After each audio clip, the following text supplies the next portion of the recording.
What's going on, y'all? Yes. How's it going? How's it going? Happy Sunday. So I'm waiting for people to get in because it's time for the live. Yes. Time for the live, y'all. So I'm waiting for little people to get in. Happy Sunday. Oh, it's a little dark. Let me turn this on. Yes, light bright.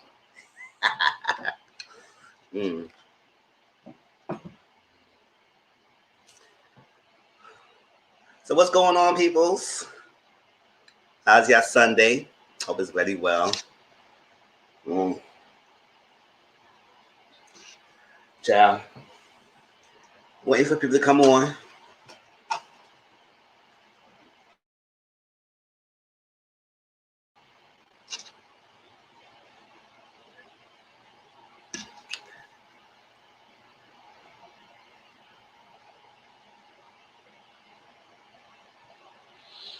I'm just waiting. See what people come in. Sure. Ain't gonna know we don't live and nobody come in, yeah. What's everybody enjoying a beautiful Sunday? It's nice out today. Oh my God. Hey CM, how you doing? How's your Sunday? What's going on? Let's see. What's going on? All right. Let me share some things. So we got a lot of things to talk about today, y'all. A lot of things to talk about. Let me see them add this on this.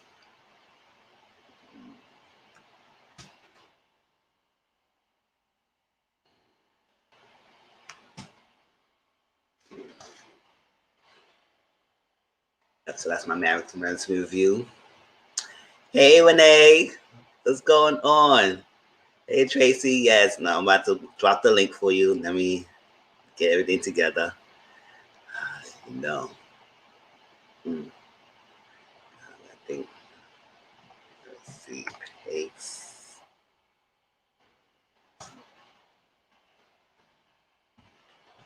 Oh, good. This way, make it dinner on you. I'm good. I'm good. Happy Sunday. I just finished getting everything together and watched things and enjoyed myself last night when I came home from work. I watched the Coming to America show, and what else I watched? And that was Belle Collective reunion. So we will talk about Belle Collective reunion, and we will talk about Coming to America and the other panel tonight. So get that together. And also try to catch up all these clips that I'm supposed to be prepared for tonight. Sure, child. We got a lot of topics tonight, and it's like crazy. And top of the stuff I'm going to talk about too. So we'll jump right into it. But things are good today. It's a beautiful Sunday. Nice, good weather. Because I'm tired of cold. Renee, what's up? Let me see. Hey, Joyce. What's going on? How you doing? Let's see. Tracy. Yes. Thank you, y'all, for joining. Oh, Joyce. Yes. Yes, I love it. A big old hug.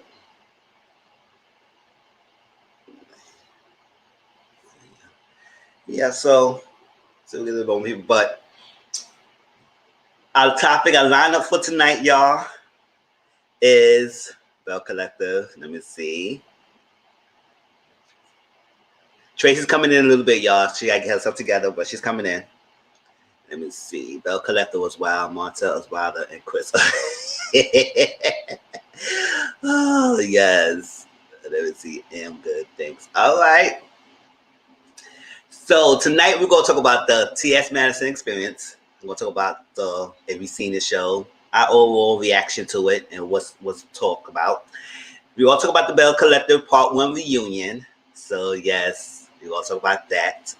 And some of the tea that was spilled behind the scenes as well. Because, sometimes you never get the bigger picture just on the show, which I don't believe. If you're going to be a reality TV show us reality TV. Like, show us everything. Like, and don't cut up so much stuff. Like, come on now, or let's do some unedited versions on your website or something so people get the full story. Because it's like how they cut things up, it just makes it seem like they are favoritism towards some staff members and some cast members than others. So we're gonna talk about that.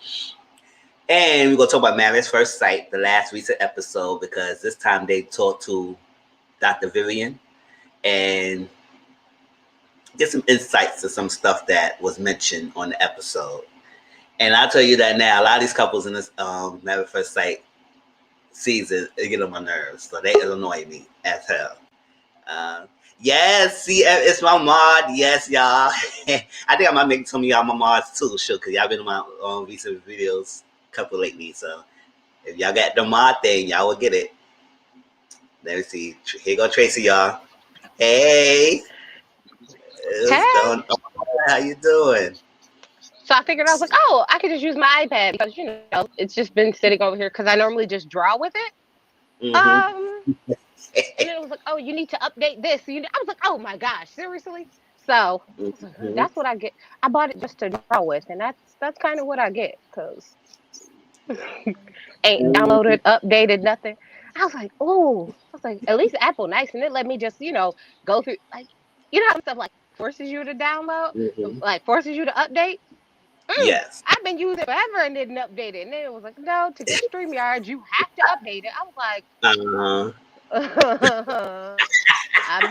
I've been trying to not, but okay, girl. Thanks a lot.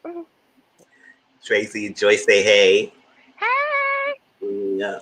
So what's the Marriage First Sight? And then we were also gonna talk about what was the other video? Belle Collective, Marriage First Sight, T.S. Madison. We're gonna talk about Saweetie and the interview she had with Justin and Justin, the other guy, talk about the threesome thing. I like her answer. And a little bit of drama with the Quavos thing. Because we got some things to talk about because sometimes people get things messed up. And a little bit more of the family drama of the Franklin family drama. And we will talk about more of that in the panel tonight. But since I did start it last week, get some more updates on what's going on. And while we at it, just get a little break a little bit, and then we play the intro, and we're gonna get this started, y'all. Let's see.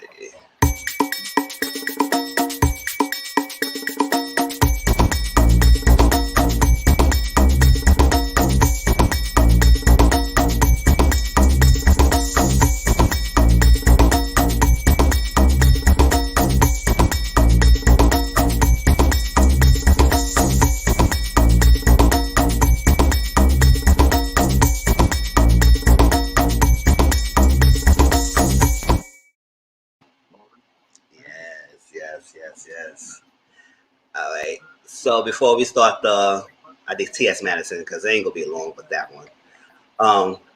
Some upcoming shows and new idea I'm thinking about doing that I'm trying to get y'all feedback on. Upcoming shows. So Ready to Love, like I said, is coming out. I think in 2 weeks, April 2nd in OWN. They're gonna be in Houston, Texas. I think in Texas this year, so we don't know. And I guess it's gonna be something else they're gonna be adding the first time on the history of that show, so we'll see how that goes. And I'm still gonna try and see any updates on information because they usually put like snippet information of what the season will be about, but I ain't found nothing yet. But You Gotta Fix My Life is coming back on April 10th. I do review that show, so it will be the final season, which is sad. 7th season in strong, so she did a lot. So this will be the final season. Jocelyn is surprising. Jocelyn Cabaret Miami is coming on WeTV, and it's on April 15th. So I know she started she did Cabaret on Zeus app, and I then watched it. Auntie Momo, y'all know we all good friends, many friends with her. She reviewed that show, and that's how I got to know about that. But now I say, oh, now there's on WeTV. I said WeTV is picking up the ratchet or something. So WeTV is airing Jocelyn Cabaret Miami. It's April 15th. So I'll check it out and then we can talk about it. Sure, because Jocelyn entertainment and everything. And I didn't see it, so we get to see how the girls are. Pose is coming back out. This is the last season, which is sad. And FX on May 2nd. It will only be, let me see, how many episodes? They say they're gonna be 7 episodes this season. I said, oh, that's wild. That's messed up. 7 episodes, and it's the final season. So, and I said, oh my gosh, yes, CM Jocelyn is on WeTV, and I said, oh, good for her, sure, good for her, and that's that. And also, I posted this on my Instagram. I think some of y'all liked the post already, and I think I might start doing a Mizzle social corner, which will be more about social topics and like open-ended questions. That we'll have discussion about that. It's not going to be so much about celebrity news or TV show reviews. It's going to be more of issues that's going around that I might have some thoughts about it, and I might have people want to come in and talk about it. So of course, Tracy will be on the air on Mondays, and maybe anything else, people. So my first pilot talk will be. I did post it on Instagram. Was about why do people feel like the only way the child will be yours or anything is because they gotta be biological. It's like that's the best rule of thumb if having the children. Any other rule of thumb is like not too standard, which is fine. I mean, go to standard biological children and everything. But most people feel like, oh, you're not my biological child, so we not really.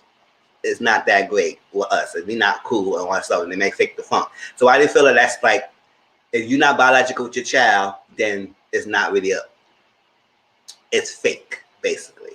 And we want to see that. And I have read an article online that's probably supported, but it gave a little insight that it said a study that people prefer a biological child or children of child raised by 2 biological parents, they'd be better off in society than other forms or single parents, adoptive step parents, gay parents. So I was like, oh, I mean, people might have different views. People might feel like the biological parenthood is the best way. And other people might feel like, oh no, I've been adopted and that's been great for me. And I'll turn out well. So it's going to be a little debate. And it's going to be on Mondays. So probably around 7, I think that's a good time. And that's going to be that. And every time I do a new topic, I'll introduce it, put it on Instagram, have people think, and try to see articles on everything. Just put up, and we have a discussion. It's going to be an open discussion. So we'll go straight live. And I want y'all feedback, and let's have a discussion about this thing. So that's the new idea that I'm having. And so it got to get y'all to see more about me than just reviews on TV shows and movies and stuff like that. And so that will be my main platform. But I want to show you the other side of me of different insights about different topics. It won't be too deep, y'all. It won't be no political or religious stuff because I ain't going to go that territory. It will be some social topics that will get us to talking about things. All right, so that will be. That's funny because like I have a podcast and literally that's what I do. Like we talk about, like I pull something out of the show that's going on. Like we talked about Kenya Moore and is it okay to snitch on someone who you think is a friend when you're having a girls' night or when it's a bachelorette party? Not about the show because I watch that show, but just pulling topics out of and having conversations. Like we had conversations of arguing for the children and all those kind of things. So I love it, but I just do it on a podcast because I can get real ratchet and it's okay. Like there's no YouTube monetization over there. There's no nothing. So you can just go for bad because we just go for bad. So I was like, very different than YouTube. So I was like, oh, I don't think I could do YouTube because the way my mouth's set up. I be trying to monitor myself, honey. I be trying. Keep your show monetized. I be trying. I be like, oh, let me shut up. So it's gonna be that. So we'll try to do it on Mondays. Probably won't be this Monday coming up. Probably next Monday we're gonna start and see how it goes and everything. And check that because there's a lot of topics out there that I want to see. It might be something on Twitter that I might see, a discussion topic, anything that comes up, we will talk about that. It will be more of that. So y'all join me and let's have a good time, y'all. It's only building up. We always rising and take it from there. Always leveling up. Like Sierra said, level up. You can't go down. All right, so y'all, the first show is T.S. Madison. Have everybody even seen that show yet? It's on WeTV. Come on Thursdays, and I just share some thoughts about that TV show so far. Let me check. Let me get this thing up. I'm preparing myself. Oh, that's not it. Yes, it's just a picture of what she looked like. T.S. Madison Experience.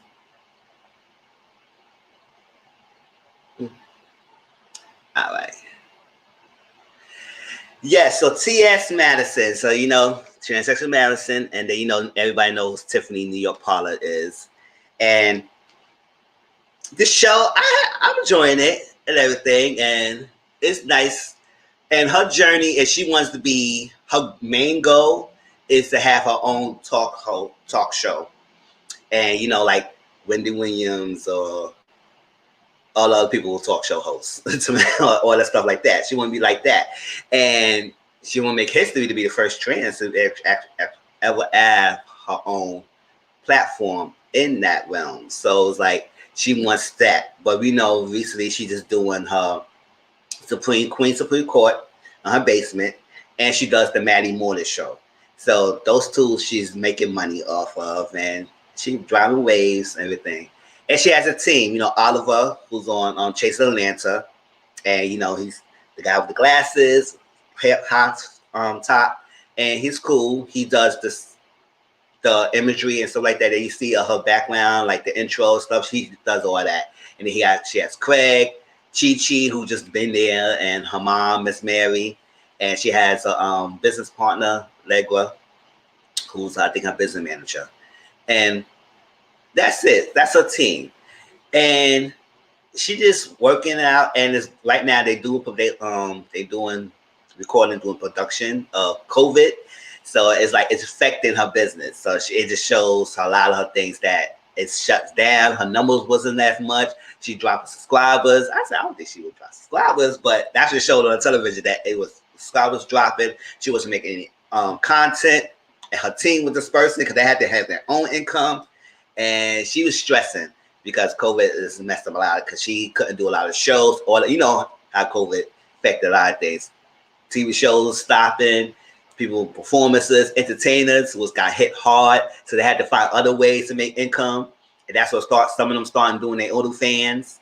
I said that's what they want to do that and all that stuff. So it was affecting everyone, especially the entertainment business, and then some of her people on her team were starting doing YouTube as well. Like Craig has a YouTube platform, Oliver has one, and that's that. And I think T.S. Madison have one with her mother too. So they had their own little show going on.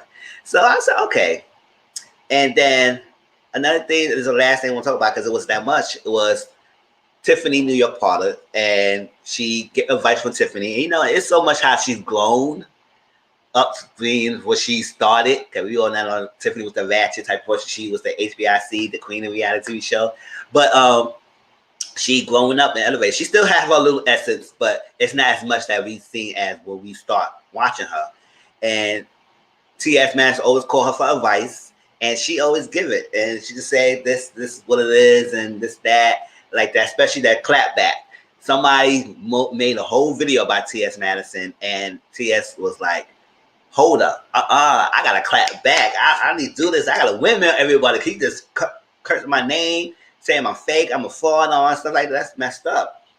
And she's struggling because people's telling her business partner, her publicist that she might get. Most people was telling her, listen, do not do that because in your future, when you're trying to go, this could bite you. And you don't want to keep clapping back at everyone who hates on you. You're going to have the haters. You're going to have people going to make videos out of you. It's part of the territory. So if you go clap back at everyone who make a video, then you're stifling your growth. So she's struggling with that. Tiffany said, listen, so that's okay. Let's meet in the middle. Don't clap back because it's your platform. Your goal is you want to be on television and be a talk show host. Then leave that alone. But if you don't want to leave it alone, speak it out in the journal or say it and record it and don't send it to no one and just get it out your chest. And she said, I'll go do that. I'll go there. They told the publicist, the PR was saying, listen, don't do that. I'm going to work with you, but don't do no clap back. Then she's talked to her Chi. I said, why you listen to this little freaking, whatever, Chi? Why you listen to this guy? Chi was in her head and said, oh, no, clap back to people, clap back, do this, you the hood. And then Madison was like, listen, if I need to hear some advice, I would probably have to go to the hood. I can't see no white people. I said, no, listen, what you got messed up, TS, is that the hood people will want you to stay where you at. They don't want you to level up. The other people, despite how we feel about them and how people feel about entertainment, you gotta break the barriers. So you gotta get your foot in. So if you want to get in, you gotta show that you above beyond that. And to always respond, that's we got a PR person who gonna help handle the stuff like that. So that was that. And then, sometimes TS get in her way because she comes that boss thing, and then Oliver was trying to explain to her what his experience was not having a show with T.S. Madison. He had to make his own income. And she was a little bit offensive about that. And, they got a back and forth, and he had a falling out. He walked out, which I had my little review because I was at the end of the day, I understand where you're coming from. But she was trying to listen, and I understand he was frustrated because she was not finally listening. But they made up, came to our house, seafood and everything, and they good now. But that was that. So let me see your input, Tracy, in the chat of the show so far. I will be the first to say that I stopped watching T.S. Madison a long time ago. Don't get me wrong, I enjoy some good ratchet. I enjoy some good X-rated, but it had just got too outlandish, and I was like, you know what? This isn't for me. But go ahead, girl, do what you do. This just isn't for me. So seeing her evolve is so refreshing, right? Seeing her say, okay, this is who I am. This is a part of me. But for me to go to the next phase in my life, I'm going to need to tone pieces of this back or find other ways to show other sides of me so that, people can get a more well-rounded sense of who I am, which I was like, oh, you know what? This is perfect because it does balance out that overly ratchet side. And I get where she was saying, like, oh, this person's coming at me. I want to clap back.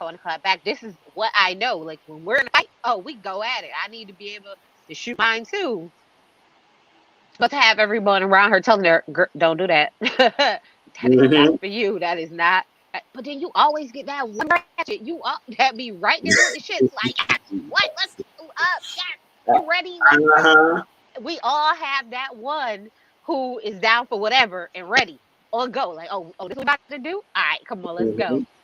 But I really do hope that she continues on this path of just like growth and evolving and showing other sides of herself. So this is quite refreshing to see the growth. And just the same way Tiffany did. Tiffany has grown so much as a reality TV star. So it's nice to see. Yeah, it is. Yes, and I forgot to mention that even after all that, she still did the freaking clap back, and she sent it. And her PR, I think Legua, her business partner, said, "Oh my gosh, TS, why you did that?" So she still ended up doing it at the end of the day. And I said, hope they work that out. Now, did she send it like live, or did she send it private where only certain people could see? I'm hoping she, Yeah, I think she sent it because the business partner was saying that she's seen it on YouTube, her social media platforms, and all that stuff like that. So she sent it. Because how sometimes you could do it and it's private, so at least everybody can see it, but you can get it off your chest. Oh, she was just like, oh no, public. Yes. There you go. I was like, hope she didn't. Hope she didn't at all. Because I think I have probably like half a dozen podcasts that's like that where I'm just going in, and I was like, oh, let me just put this on private because this ain't gonna see the light of day. Like, woo. Well, I was hoping she did one of those, but look, she said she took that long to actually get it out, so I guess that's progress. Give her her coins. That's progress. She got it. Sure. Chat, anybody seen that show so far? If not, I keep y'all updated here and there. But to see her on television now, it is making steps in the right direction. Just hopefully she move forward and not let the negativity affect her, and also keep her eyes on the prize. If she want to be a talk show host like Wendy, she needs to keep her eye on the prize. Like, she needs to learn. And it's okay to sometimes step up and elevate and not bring people who's not going to support your dream. It's okay. And it's hard, sometimes hard to let go of the people who you start with, but you do want to bring the people you start with in your own journey. But sometimes people branch out, have their own ideas, have their own visions, and sometimes may not align. So she needs to start realizing that, like her argument with Oliver, I do believe that he still loves T.S. Madison and he still will support her and he want to be well. But at the same time, he also has his own dreams. I mean, he does have other things, stuff he's doing on. He does chase Atlanta. He have a lot of other things too, but he doesn't want to come off that he's being mean to T.S. and say he doesn't want to come off that he's ungrateful.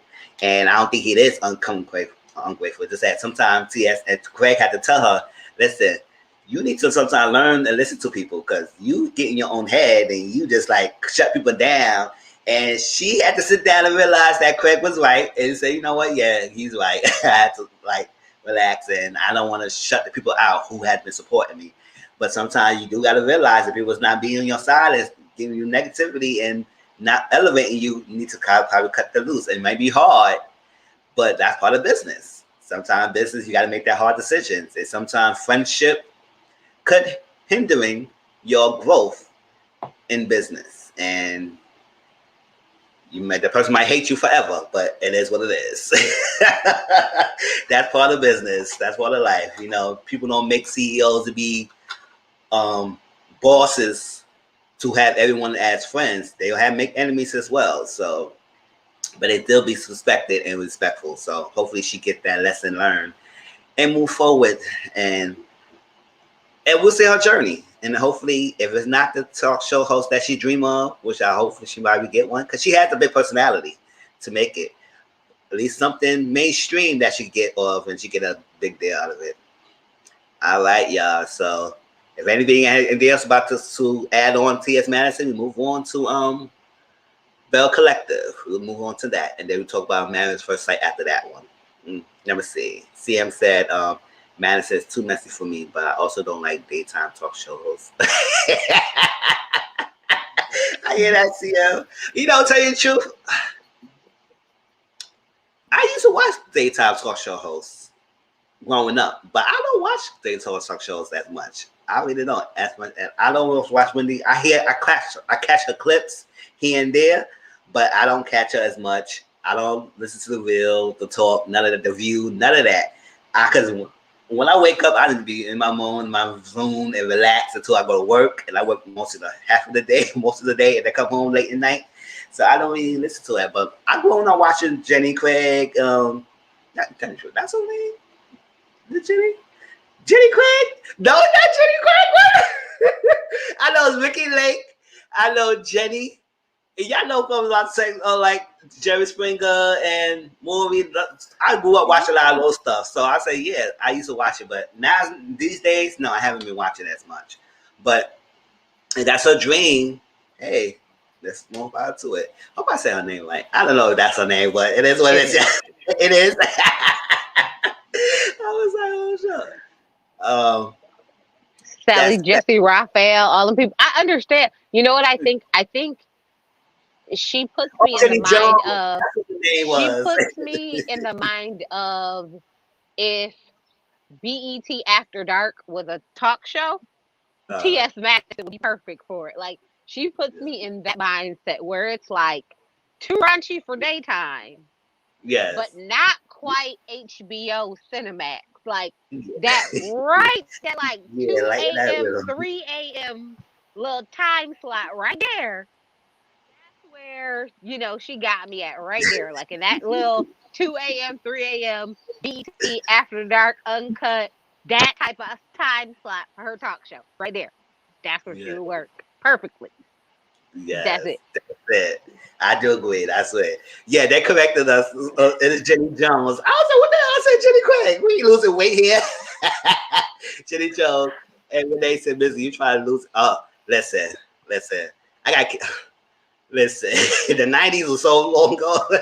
It's like it's a smuggling thing, but I got the Jenny right. Sure, at least give me that. You try to lose it over there. That's it. And let's go to Belle Collective. And you know, it's crazy that I couldn't really get the freaking reunion like stand up post. They didn't really have that, but I did take a picture and I saved it so you can maybe see the side view of the dresses and stuff. Cause wait, let me send it to you. okay, Let me send it to you on Instagram because I followed. Because I was trying to find it too. I was like, I need to see these dresses standing up because this yeah, looks because I terrible. got this, but I need to see like the front of all their dresses, and I don't have that. So I can show Hold on, this one. let me go find it because I found it. They're standing up with um, what is his name? Carlos. Oh, okay, yeah, I was trying to find that so you could critique it because I Here. usually don't critique the All right, I looks. just sent But, you. I just sent it to you on Instagram. But okay, let me do that. that's the but that's them all standing up. Cause I'm like, I need to see. Um, oh, listen, I know you don't critique dresses, and I am one of those people who I do my best to make sure to stick my commentary directly on Uh huh. what it is I'm looking at and not the ladies individually. Like not Yeah. them personally, but what they look like. I will say this. Tambra's hair is the best upgrade of her hairstyle that I've seen all season. Mm-hmm. So Tambra's hair, it's the elevation. Like, yes, it's thank you, good Jesus. Um Antoinette's dress, if it was like if she cut off some of her train, I would like it so much more because it is a lot. But I don't understand. I like the two black doublemint twins. Y'all dress is Yes. terrible. Like, well, you know what? It's just a lot. It's a lot. It's a lot. It's a whole lot. And is it just me or is Antoinette's slit just a little too high? Cause I feel like her lady parts is Yeah. right there. Like, girl, but I look. Okay, girl, you got it. You got it, girl. I was like, you got it, you flowing it. That's yes, girl. Um, yeah, but that's them all standing up. And I think I like Tambra's dress more when she is standing up than when she's sitting down because all the ruffles seem to like swallow her up. But when Uh-huh. she's standing, it isn't as swallowing as Mhm. it was before. Yes. So Yeah, uh this is a better picture here. but can you tell me why her thigh is out like that and then the fabric start over again? Like I don't understand that. And then she got I like don't know. the chest out, but she got the neck covered up. She is like a Yeah. 2020 Morticia Adams. I don't get it. I was so confused. 2021 I t-shirt. was like, I'm so confused, honey. I don't get it. But Yes. this has been Marie's aesthetic all season has been half naked, so she got it. Okay, girl. Yes. But you know what? I will say this: they look better than most of the housewives looked it for their season 1 reunion. Oh So if you yes. think back to like Real Housewives of Atlanta season 1, they were like everybody's season 1 looks was terrible. Yeah. So I'm like, Uh-huh. okay, they're not the worst season 1 that I've seen. Mm-hmm. They have elevated past what they looked like on the show. So you could see like Tamra, keep that makeup artist. They're fabulous. Mm-hmm. Keep them. They're Yes. great. So Tim. you see them elevating and growing. I'll say this about the ladies. They all look better. They all look like they're moving towards their perfect styles. Yeah. Steps in the right direction. Yes. Okay, y'all. So let me input Tambra right here in this further left, the purple on. Yeah, she did look nice. Yeah, she definitely did. That was to me that was the best one out of the night and everything. And she definitely looked nice with the purple on. She didn't overstep and make it too loud. I mean, I would have been upset if she would have wore pink, but I was like, nah, she ain't want to pink. She wore purple, and it was a nice subtle purple, and it was nice, kind of like lavender a little bit. That's kind of lavender. So she did look nice. And chat, y'all give me your input about these looks as well. Just glad that Tracy shared this and standing up because I had to sit them down and they ain't show it. Yes, the two ladies who can't stand each other wear similar kind of styles, freaking lace like cover see-through type of outfits, and yes, she looked like she's about to step in the strip club or something like that. Be like like a Latrice, this right here. And Marie, yes, Marie does look like she's goes to somebody's wedding, and it's like she just want to sit there being, I don't know, a dark wedding, and she just looking like that. Now this blue right here, it didn't look bad. This is that new strap that she had right there. Didn't look too well put together. I could do without, but I don't know. I like the color blue, but I just don't think the blue look right on her that much. But yeah, I don't even care. Antoinette, she look okay, but yes, I do see that now she's standing up. Why the thing is so high up like that? I think that should have been like cover that little leg up down that way. That probably looked that had the little legs out a little bit, but she had it so high. I said, "What you try to show people, girl?" And everything, but that's that. And you know, this Carlo King, he's a producer of the show, but out of all the looks, yeah, Tamara was the only one I like so far. The other ones ain't so much. But yeah, like you said, they did look better than some of the Housewives first looks, and that's that. Yeah, but isn't they it like funny for them two not to like each other? They dresses. They had the same designer. They had to have had the same for tacky real. designer. They had to. I was like, oh, Yeah, y'all because look. I was like, hold up, they like each other. They had the same style, like see through. I was like, okay. And when they say I Oh. can't do the black dresses, yeah. And then she said she don't like a single look. I hear that, see. Hey, I wouldn't wear any of them, but again, I appreciate their effort. I see the growth from the beginning of the season until now. Yeah. Antoinette still ain't fixed her wig, child, and I just don't understand. When your friend does hair, how is it that your wig always looks so terrible, but you BFFs with the hair guru on the show? Yes. I don't get it. Like, it's like the bad wig, 'cause it's like humped right here in the back and on the sides, and it's like the baby hair. I don't get it. Her Yeah. wig just confuses me all the time. But hey, you know what, girl? You like it, I love it. But yeah, but they all look. You can see the growth and progression by season 2. Season 3, they gonna be right there. They gonna get Yeah. it together. Yep, they moving forward. Progress. Yeah.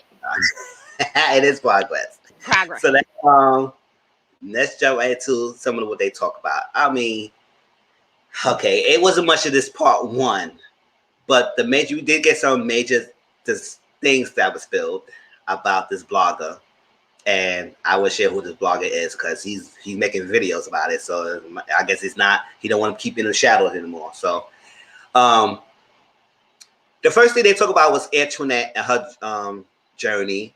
Like I said, I do appreciate Antoinette with her dream of inspiring upcoming young black people to become dentists, because there's not really a percentage of black people who are dentists, which is not, because most dentist office you go is mostly different races, and you really see much black people. I mean, when I was back in Brooklyn, when I got my tooth pulled out, the dental was a black lady, and she worked with me well, and she said, "I like you as a patient," and everything, all that stuff. That they had to go to root canal because I couldn't do that, couldn't get that. But she was willing to work with me because she said, "You really calm, you good," and all that stuff. So it's not a lot. And the fact that she wanted to start a nonprofit organization to help these black people to become dentists is very commendable on that. That's all I could give her, because she stayed with Kaylon. I can't give her that much anymore. But but I give her that. That's commendable. Now she talk about the journey of the biracial children. Okay. Now she said she had a talk with her husband, who was her ex-husband now, about this. So it was heavy discussion and talk. But you still marry him, and yet still knew there was a possibility that you could have children. Now she said she would control the aspect of her children not being discriminative or be forced to choose who side they want to be on more or not. She would control that narrative. I said, Internet, at the end of the day, you have a children, you can't control every aspect of what they're going to be anyway. You control as much as they can, but once they start getting to school and get to middle school, when they got to start learning their identity and stuff like that, and they go identify themselves and stuff, you can't control everything. So you should have to know that you might want her to raise biracial children. Now, if you want not raise biracial children, and she wasn't from Jackson, Mississippi, she was from Michigan. So I was like, I don't know, that was the big deal of it, mention that. But I guess whoever the next man she gonna be, hopefully it'd be a black man because I don't have to deal with that. But at the same time, she's a fair light-skinned lady, and the black children, if they gonna be mixed colored, they still gonna have some kind of issues going on in school anyway. I mean, kids is ruthless nowadays, and you gonna experience issues. Whether you have two black parents or a black or white person, it's like that. It is what it is. So you trying to control that, I didn't understand that, all that stuff like that. But I ain't want to detail into that. But what's your thoughts about Antoinette and her journey on the show? I call BS. She confusing. Yeah. Her story was confusion. I watched it 3 times to try and follow the logic of her story. And the math ain't mathing. I couldn't get the math. It didn't add up. So I'm going to speak for me personally. I have a niece who is lighter than me. She married a white man. They have babies. Her kids look white. As in, someone asked her how much she charges to babysit because she did such a great job with those kids. They her kids. They her kids. But someone said, "Oh, how much you charge to babysit? Because you do so great with those children." You mean her kids, the ones she birthed? Yes. Yep. So but she also in the inside is a real sensitive white woman. She is deep in her spirit, and that's what Antoinette gives me. Antoinette gives me deep down in her spirit. She is a very sensitive white woman. And she don't want to have biracial kids because that would just be too much for her. So if just say you don't want to have kids, just say, I don't want to raise biracial kids, so I would prefer to A, adopt, or B, not have kids. Just call a spade a spade. We know you want to be with a white man, which is fine. Girl, do you. Do you all day, every day. Have fun. Enjoy it. But I tried to follow her logic. I tried to follow her math. I was like, you talked about this with your husband before y'all got married about having kids. Did y'all say, oh, we don't really want to have kids? So it wasn't an issue. So y'all decided to move forward with the marriage. And then at some point, he changed his mind and wanted to have kids, but you didn't want to have biracial kids. So you left the marriage. Is the only way I could kind of get the math to math. But I mean, honey, your math ain't math and you confusing me. Something about her story just ain't. This is my thought, and I truly believe it. They talked about having kids. They decided they didn't want to have kids. She was good with it. She married him. Later on, he decided he wanted to have kids, and she don't want biracial kids. That made more sense. She could have just said that. Shoot. But hey, you know, whatever works for her. That's what I'm saying. That's what I said. Antoinette, more power to you, girl. You confuse your own damn self. You shouldn't marry that man if you was gonna have that much of an issue about biracial kids, especially. Move on from that. All right, so y'all. Anybody else had any thoughts about Antoinette before we move on to the next one? Antoinette is the red, if y'all want to know. Antoinette, that's the red. All right. If nobody's had anything, let's go to Marie. Marie is the one next to Tambra in the lavender. This is Marie right here. The first black. And with the short hairstyle. Everybody call her Missy Elliott. I mean, I do see it. I mean, not because she looked like Missy Elliott, it's that the hairstyle that she was rocking. That's Missy Elliott-esque back when she was growing up. So, Marie, she said she got a lot of support, but also she received a lot of hate. And especially, she was getting a lot of information and a lot of things coming at her from a blogger. And Collins basically tarnished her credibility as a doctor, as a mental health professional, and as a person, saying that she is fake, she's a convicted felon, she's broke, she's not a millionaire, her figure business is a fly-by-night business, and she committed fraud, and all that stuff. And the person who's the blogger is the Cypher Pack. The underscore, I wrote his name down. The underscore Cypher Pack on Instagram. And I didn't listen to the whole thing because when I was at work, that freaking intro he had with that music, I said that was too long. Can you go straight to the freaking talking? Like you had the freaking video music too long. I said we don't got time. Like go straight to the thing. And all the information. Now Letitia mentioned how she and Latrice, this Letitia in the blue, and Latrice is the one next to Antoinette in the red. She had a conversation with Latrice, and they had discussion. They had they was bonding, and she said things to Latrice that wasn't public information. So she discussed things about her to Latrice, about Marie, whatever, all that stuff like that. And Latrice did the same thing to her about her, Antoinette, all that stuff. So they shared information. Now, a couple of days later, this blog is saying a lot of things that Latrice was like, Letitia was saying, hold up, this is some things that I told her in confidence. So how the hell he know about all this?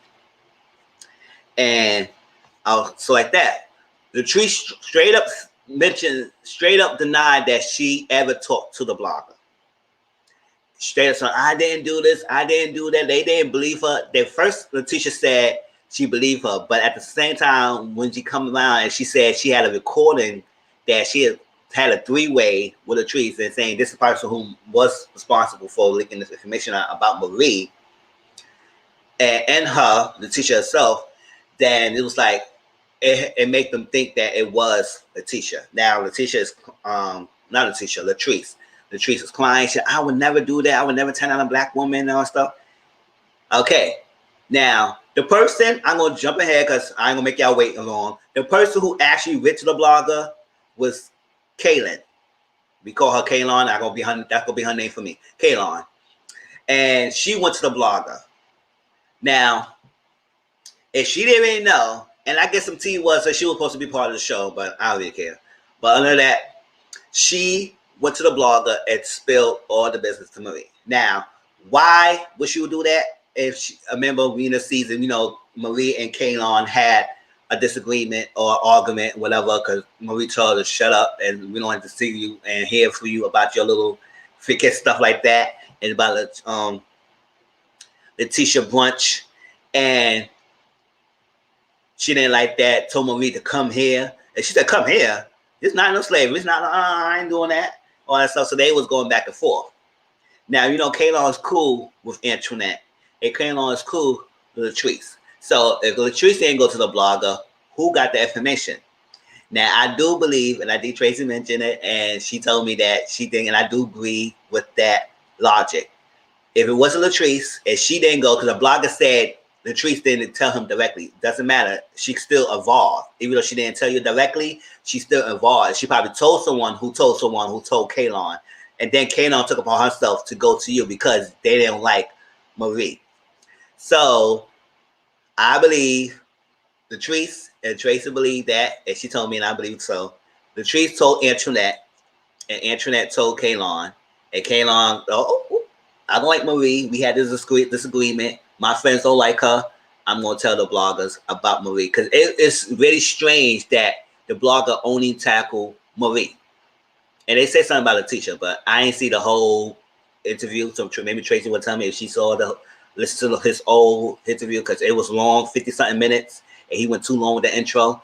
But it was only about her. So who deserved the gain to make the blogger tarnish her brand? It's this click right here. And with Kaylon. So anybody with common sense will think that they would all be involved. Whether Latrice went to him directly or not, she still was involved. And then she started crying, and I would never do that. I said, well, you shouldn't be gossiping. You and Letitia had a talk. You should have kept it between y'all two. But that was the blogger's information. And his name is _Cipher Pat. If you don't want to listen to Instagram. All right, Tracy. Let me hear your thoughts. And chat, you can tell me your thoughts too if y'all heard about it.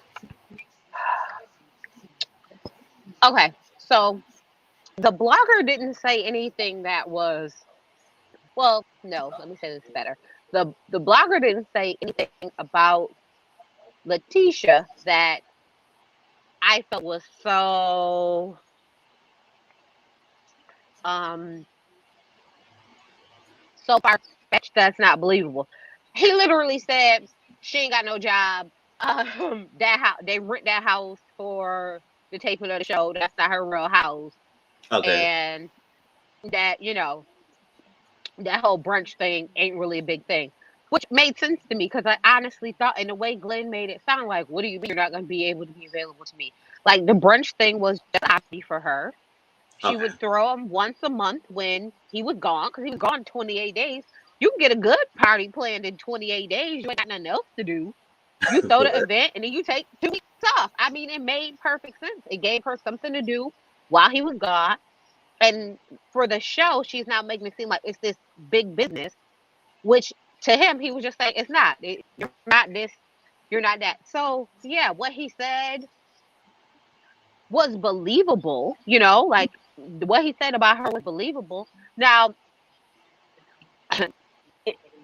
as hard as he went about it, he didn't have to go that hard about it, because he was taking shots and jabs that was unnecessary.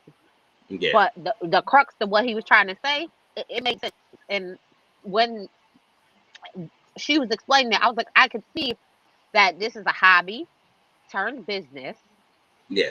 And because now it's my business, I'm trying to shoot for the stars and, overextend myself to do Fair Street, which is a great idea. It just wasn't well planned out. So when it comes to her, I was like, oh, okay, cool. But the Marie thing, I was like, first off, why can't people be a felon and be millionaires? There's many millionaires who are felons. Tons of them.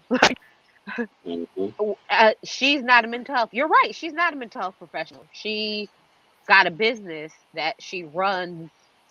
And that's no different than, a person owning a doctor's office, but them not being a doctor. Doctors work out of the building, but you own the building. They work Yeah. out of the building, which is kind of what Marie does. She owns a mental health building, but all the doctors are independent contractors. They work for themselves. They make their own money, but it is legally her business. But she don't do no mental health work.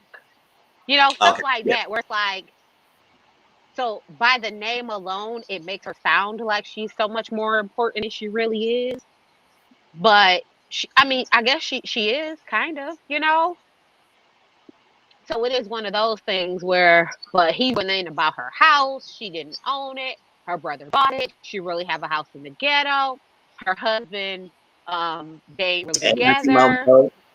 So they was, he went in to a level that I was like, ooh, baby, you was going hard. But I can't pump with Antoinette because she brought the granddaughter of the Confederate. I just can't. Like I just can't. And I was like, and if you don't find problems with her, I was like, what I didn't understand is in this group of Black women, why you would feel that telling them that I'm the great granddaughter of the of the general of the president of the Confederacy. Him, the one who had slaves and was fighting his hardest to keep slaves, to keep us enslaved. Like, but you think that's a good representation of your family not being racist? That's what I'm Girl, saying. have several. And the fact that Antoinette doesn't see the problem with that just lets me know deep down in the inside, she is a very gentle white woman. And so I can see why they could coexist and get along and it not be that big of a deal. But I just can't pump with the granddaughter of the Confederacy. So she can have several. But I definitely was with you. Latasha had a conversation. She told Antoinette told the granddaughter Confederate, and then she told the blogs, which she pretty much admitted to. And then when they asked her, like, well, who sent you to tell them? She was like, I sent myself. Like, okay. And I understand Letitia's stance on it of this was supposed to be fun. This was supposed to be positive. We said, because she didn't really want to be on the show originally. She pitched it to Carlos to try and get, their city on the map, but she didn't want to be on it. So I could understand her hesitancy and then saying, this is why I didn't want to do this, because y'all have now taken this to a level that it didn't need to go to, which it wouldn't have went there if they'd have left the granddaughter of the Confederacy at home which, is there a petition that I could sign to get her out my face and out my business? Because if I have to watch the Belle Collective next season and she's on it, I'm just gonna fast forward through anything she has to say. So her and her goat could never be on my screen again, and I will be okay. I will be just fine. I just can't. Well. But wait, but I didn't understand. I didn't understand why they talked in circles about the blogger and about the conversation, but the conversation was online and everyone was talking about. So that's the part I didn't understand. I understand not saying his name like for legal purposes. But was it just me, or did they seem to be like dancing around and talking in code about the situation? And it just left me very confused. I was like, well, let me go see what this blog said. Let me go read this thing, because I couldn't get enough of it out of what they was like dancing around for me to like figure that out. And I was like, ooh. And Egypt got up and ran out the room, and I was like, ooh. Yes, we're gonna talk about Egypt first, because girl. I like her, but at the same time, I ain't like that antic. She shouldn't have to walk out. It wasn't that serious. But CM said something. Was again, as black women, why I feel okay with that Jefferson Davis did. Yes, I don't think they should be okay with what she did. And that's what I'm sorry, Latrice and Antoinette. I've been sorry, Antoinette, but at the same time, Latrice, like, come on, girl. That beef what you had when we wasn't even that crazy for you even trying to get involved and have whoever came on went to her in her own volition or not. She still went with information y'all told her about. If she had no information, she wouldn't have never went. So miss me with that. Yes, I never went to him. Yes, you being semantic. You never went to him directly, but you indirectly was responsible of what was said about Marie and Letitia. So all that is crazy. So I just don't like it. And I said, whatever. Now, I don't know why they would be uncomfortable with them doing that.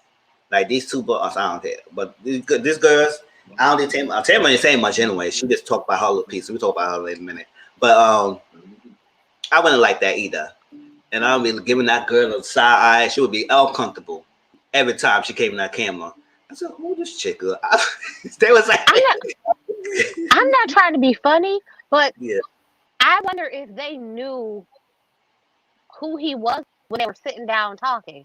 Because I feel like the ladies would have had a very different feeling had they known who the man was. Because there's a lot of times you could say, like, famous, like, back in the days, if you sit there, you're like, who the heck is that? Like, oh, there's this statue here for this guy, but I have no idea who he is or what he did. And then you go read it, you're like, oh, that's what he did? Oh, okay, cool. So I don't know if the people there at the table knew who he was when she said it, to get a different reaction. Because I truly, deep down in my heart, believe had the women at the table said, oh, you mean the president of the Confederacy? Him? That was your great-great-granddaddy?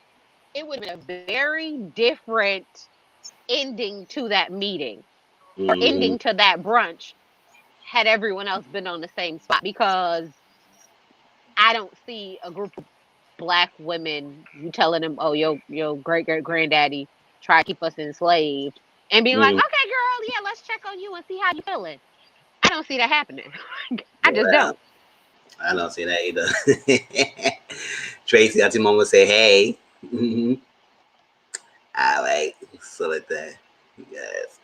All right. So let's go to Tampa real quick, and then we're going to talk about that bundle gate, because there were receipts that Marie dropped about bundle gate, everything. So Tampa, she actually got her eggs fertilized, so it's frozen embryos, and I guess she's waiting so after she had the surgery to get pregnant.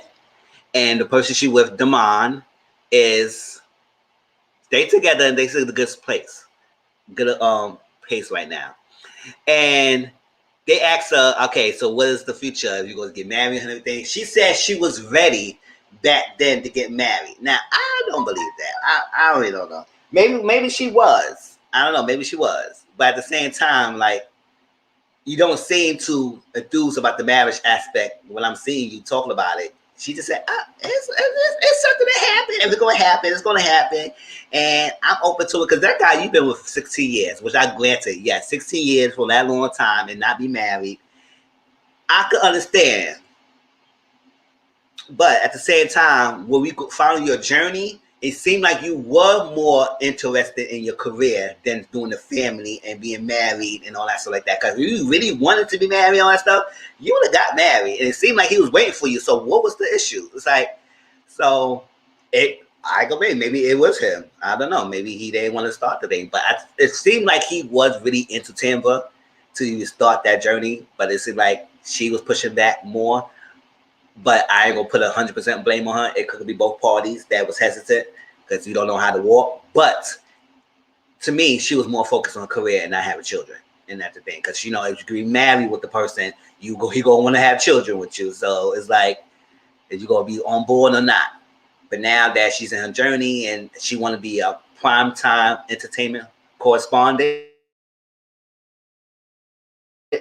okay, you still gonna be working hard and you gonna have a kid. So get that man who you've been with 16 years old, lock it down. I would say, listen, 40 years old, I ain't trying with nobody else. Hey, you 16 years old, let's make it work. Let's call it a day. Right? So that was Timber situation. You got anything about her? Because we mostly got her journey through our whole season. It's like we ain't had to get no new spill, no information in the thing. Other than she got frozen embryos. You know, I think for Timber, it is, she wrapped her whole season up in a nice little bow, and that is her exit package. Yes, you know, we were going through it. Now we got back together. We've done the embryos, or maybe she can get one more season because then we'll see if she gets a surrogate or if she carries the baby herself and then the baby, and then like she's wrapped her whole little storyline in a bow. But one thing I could say about her is you see the progression in her storyline. Like you see, oh, this is what I want. I'm gonna get back with him. I'm going to work. They fertilized the eggs, so they did move, you know, the needle forward on a storyline, unlike some other people on the show. So I mean, I give her props for that. Um, I do think that at one point she was really, really interested in getting married, and he probably was not ready at that point because, you know, probably right in the very beginning. And then she was like, okay, well, I'm just going to focus on my career. And then she didn't know how to pull back the reins to get back to wanting to be a wife and a mom thing because she was so you know, she had went so far in her career that she wanted to go on. So I do think that it's possible to want to get married, and then if you're being told no so many times, you're just like, you know what, forget it, let me go do this. And she did that, and then she didn't know how to stop, and she was on that train, and you know, just kept full speed ahead, and she didn't know how to do, you know, all of that. But I think that she definitely needs to give us Tambra, Cherie, and not her representative. This season, she gave us her perfect representative wrapped up in a perfect little bow, and everything was radio voice, radio personality, and it was all light, fluffy, and positive. And although she can truly be all of those things, but you're not all of those things all the time, 24 hours a day, 7 days a week. So I need, you know, we got your representative. Okay, now I need to see the real you. Yes. So hopefully season 2 we get more of the real depth of you, not just the surface level of you. Yes. Hopefully. Yes. And they don't talk about the red dress. Yes, red is a good color, but it was a lot of dress on internet. It was a lot. I mean, because when she was sitting down, I said, "Oh, that took out over the whole couch." It's like mostly, so it was a lot of dress and everything. It did look nice, but it just was too much on that, and that split, like we said, it was too high up. So it wasn't bad on her. It just that it was too much of it. All right, let me check. Joy said, "I agree." CM said, "Agreed." Okay. And Joyce, you make an easy baskets for your kids? Hey, sure. I know my second family still make Easter baskets for some of my nieces and nephews, and they like grown ass kids too. So I was like, okay. But hey, it's a joyous occasion. You can be with your family. So, all right. And it's Easter is coming up in 2 weeks, y'all. Sure. Oh no. 2 weeks. Okay, so let's get to Bundle Gate, because that was the last thing they talked about. No, that wasn't the last thing. Kayla was the last thing, but we talked about her already. But the last thing we'll talk about was the Bundle Gate. And all right, Marie dropped receipts on her Instagram. And let me see, maybe I can share it. I don't see if I don't know. Should I share it? Because she did post it in public, so I don't think it will be. You know what? No, I ain't gonna do that. So what is, y'all, is that, you know what? No, it's a good thing to talk about. It's on Instagram, so it's public. So let me post it up. So bear with me. I get it up. Because Tracy shared it with me. I literally, listen, I was not following any of those ladies, but I needed to see the dresses standing up. Like, I needed to see what they look like standing up, which is why I was like, oh, well, let me go look and find them. And I just stumbled upon that and was like, yes. This ain't what they said on the show. Hold on. Wait, I'm confused. Well. What? Okay, this is a little different. So I just stumbled upon it trying to get to, trying to get standing up pictures. And then stumbled into the tea. Like, okay, girl. That's what I say it. Okay. Because who's following Marie? Like, that's what I'm saying. I'm not. I just follow her now because she spilled the tea. What, this is it? Hope this is it, y'all. Yeah, this is it. All right, so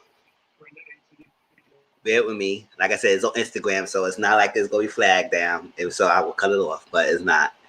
So let me put it up more. All right.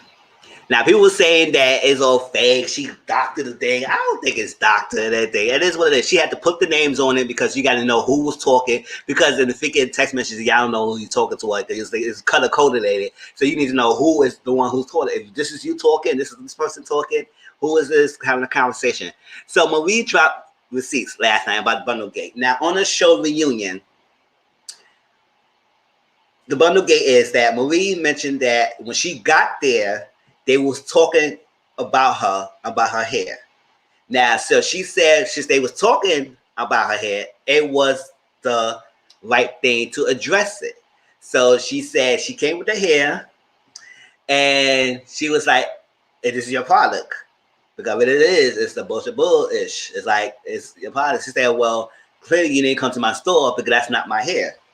And everything. So she said, yes, I did went to the store. She said, no, they went back and forth. They met and back and forth. They was at the brunch. Now, I do agree that Marie should have probably pushed to the side, but Marie said that it was a lot of things that was cut out of that conversation that made her believe, that made us think that she went there in an attack. And she said it wasn't an attack. She was genuinely was asking her and everything. But me, like I said, I still agree by what I said. That how she approached it was not the right way to approach it. So that was the issue that we all had. It's like you should have. Nobody's saying that you was wrong with it. It's like how you approached it to her at that brunch in front of the other ladies to tarnish her name. Now you say you're not that type of person. You don't do that. You don't want to be the bad person. You don't want to tear another female down. But what you did at that brunch, it says to me you were tearing her down. This is all Marie words. Like I said, I do agree. Marie should have approached it a different way. Whether or not she should have approached a different way. She should have took on Latrice to the side, and it probably would have been a better off exchange between those two. I would not have addressed that in front of the table of ladies. I would have took to the side. I said, listen, it's my receipt. I got this hair from you. This is yada yada, and this is what happened. Now, this text message says that Marie brought up. So it shows to me that Latrice was already aware of Marie's complaint about the wig. And she said she was willing to replace the hair or something like that. And Latrice said in the reunion that I replaced the hair, so why are you still going back and forth with this? It's like that. I think it's more to that, whatever. But to say it was that Marie said, hey, love, what time do you want me to come through? And she did, as she mentioned, because somebody asked her, what was your inches again? And you say 20 inches, 8-inch, lace front. Don't know the terminology. Y'all tell me the stuff like that. It said, got it. And then it said, thanks, sweetheart, I'm on my way. So it's okay. And somebody said, did you get anyone to your wig? Do you get anyone to do your wig? I have a perfect person. All right. Now, Marie said something here. Don't y'all at me anything else. I will not address the situation anymore. I have been quiet for so long, and I've been dragged for allegedly lying. I'm over it. It's over, but I'm dragging these receipts on. I'm dropping these receipts on my page since people want to keep tagging me and calling me a liar. Latrice lied to the world tonight. She knew it was an attack at the brunch. She knew I initially felt like the stylist switched the hair. The stylist said he stand behind. He didn't switch the hair. She and the stylist collaborate together. I stated that, and she flexed for the camera. It proved that she stated via text the stylist never switched the hair. She said otherwise on TV, right? The truth will always come to light. Okay. Now, more to that. This is Mikkel.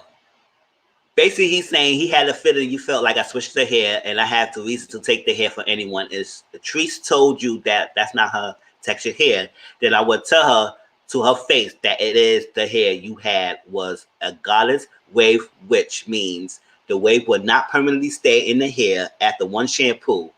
The wave in the hair is completely gone. Your wig. What was the last wig I made on Thursday? I had to. I know, y'all, it's a lot of this bundle stuff together. It sounds the way it is. I had no other hair to even switch it out, which I have never had an issue with someone thinking I took the hair and switch it out. Ciao. And Taisha, I don't know who that is, but Taisha, the one who referred Marie to the tree store. So that's basically what this paragraph was.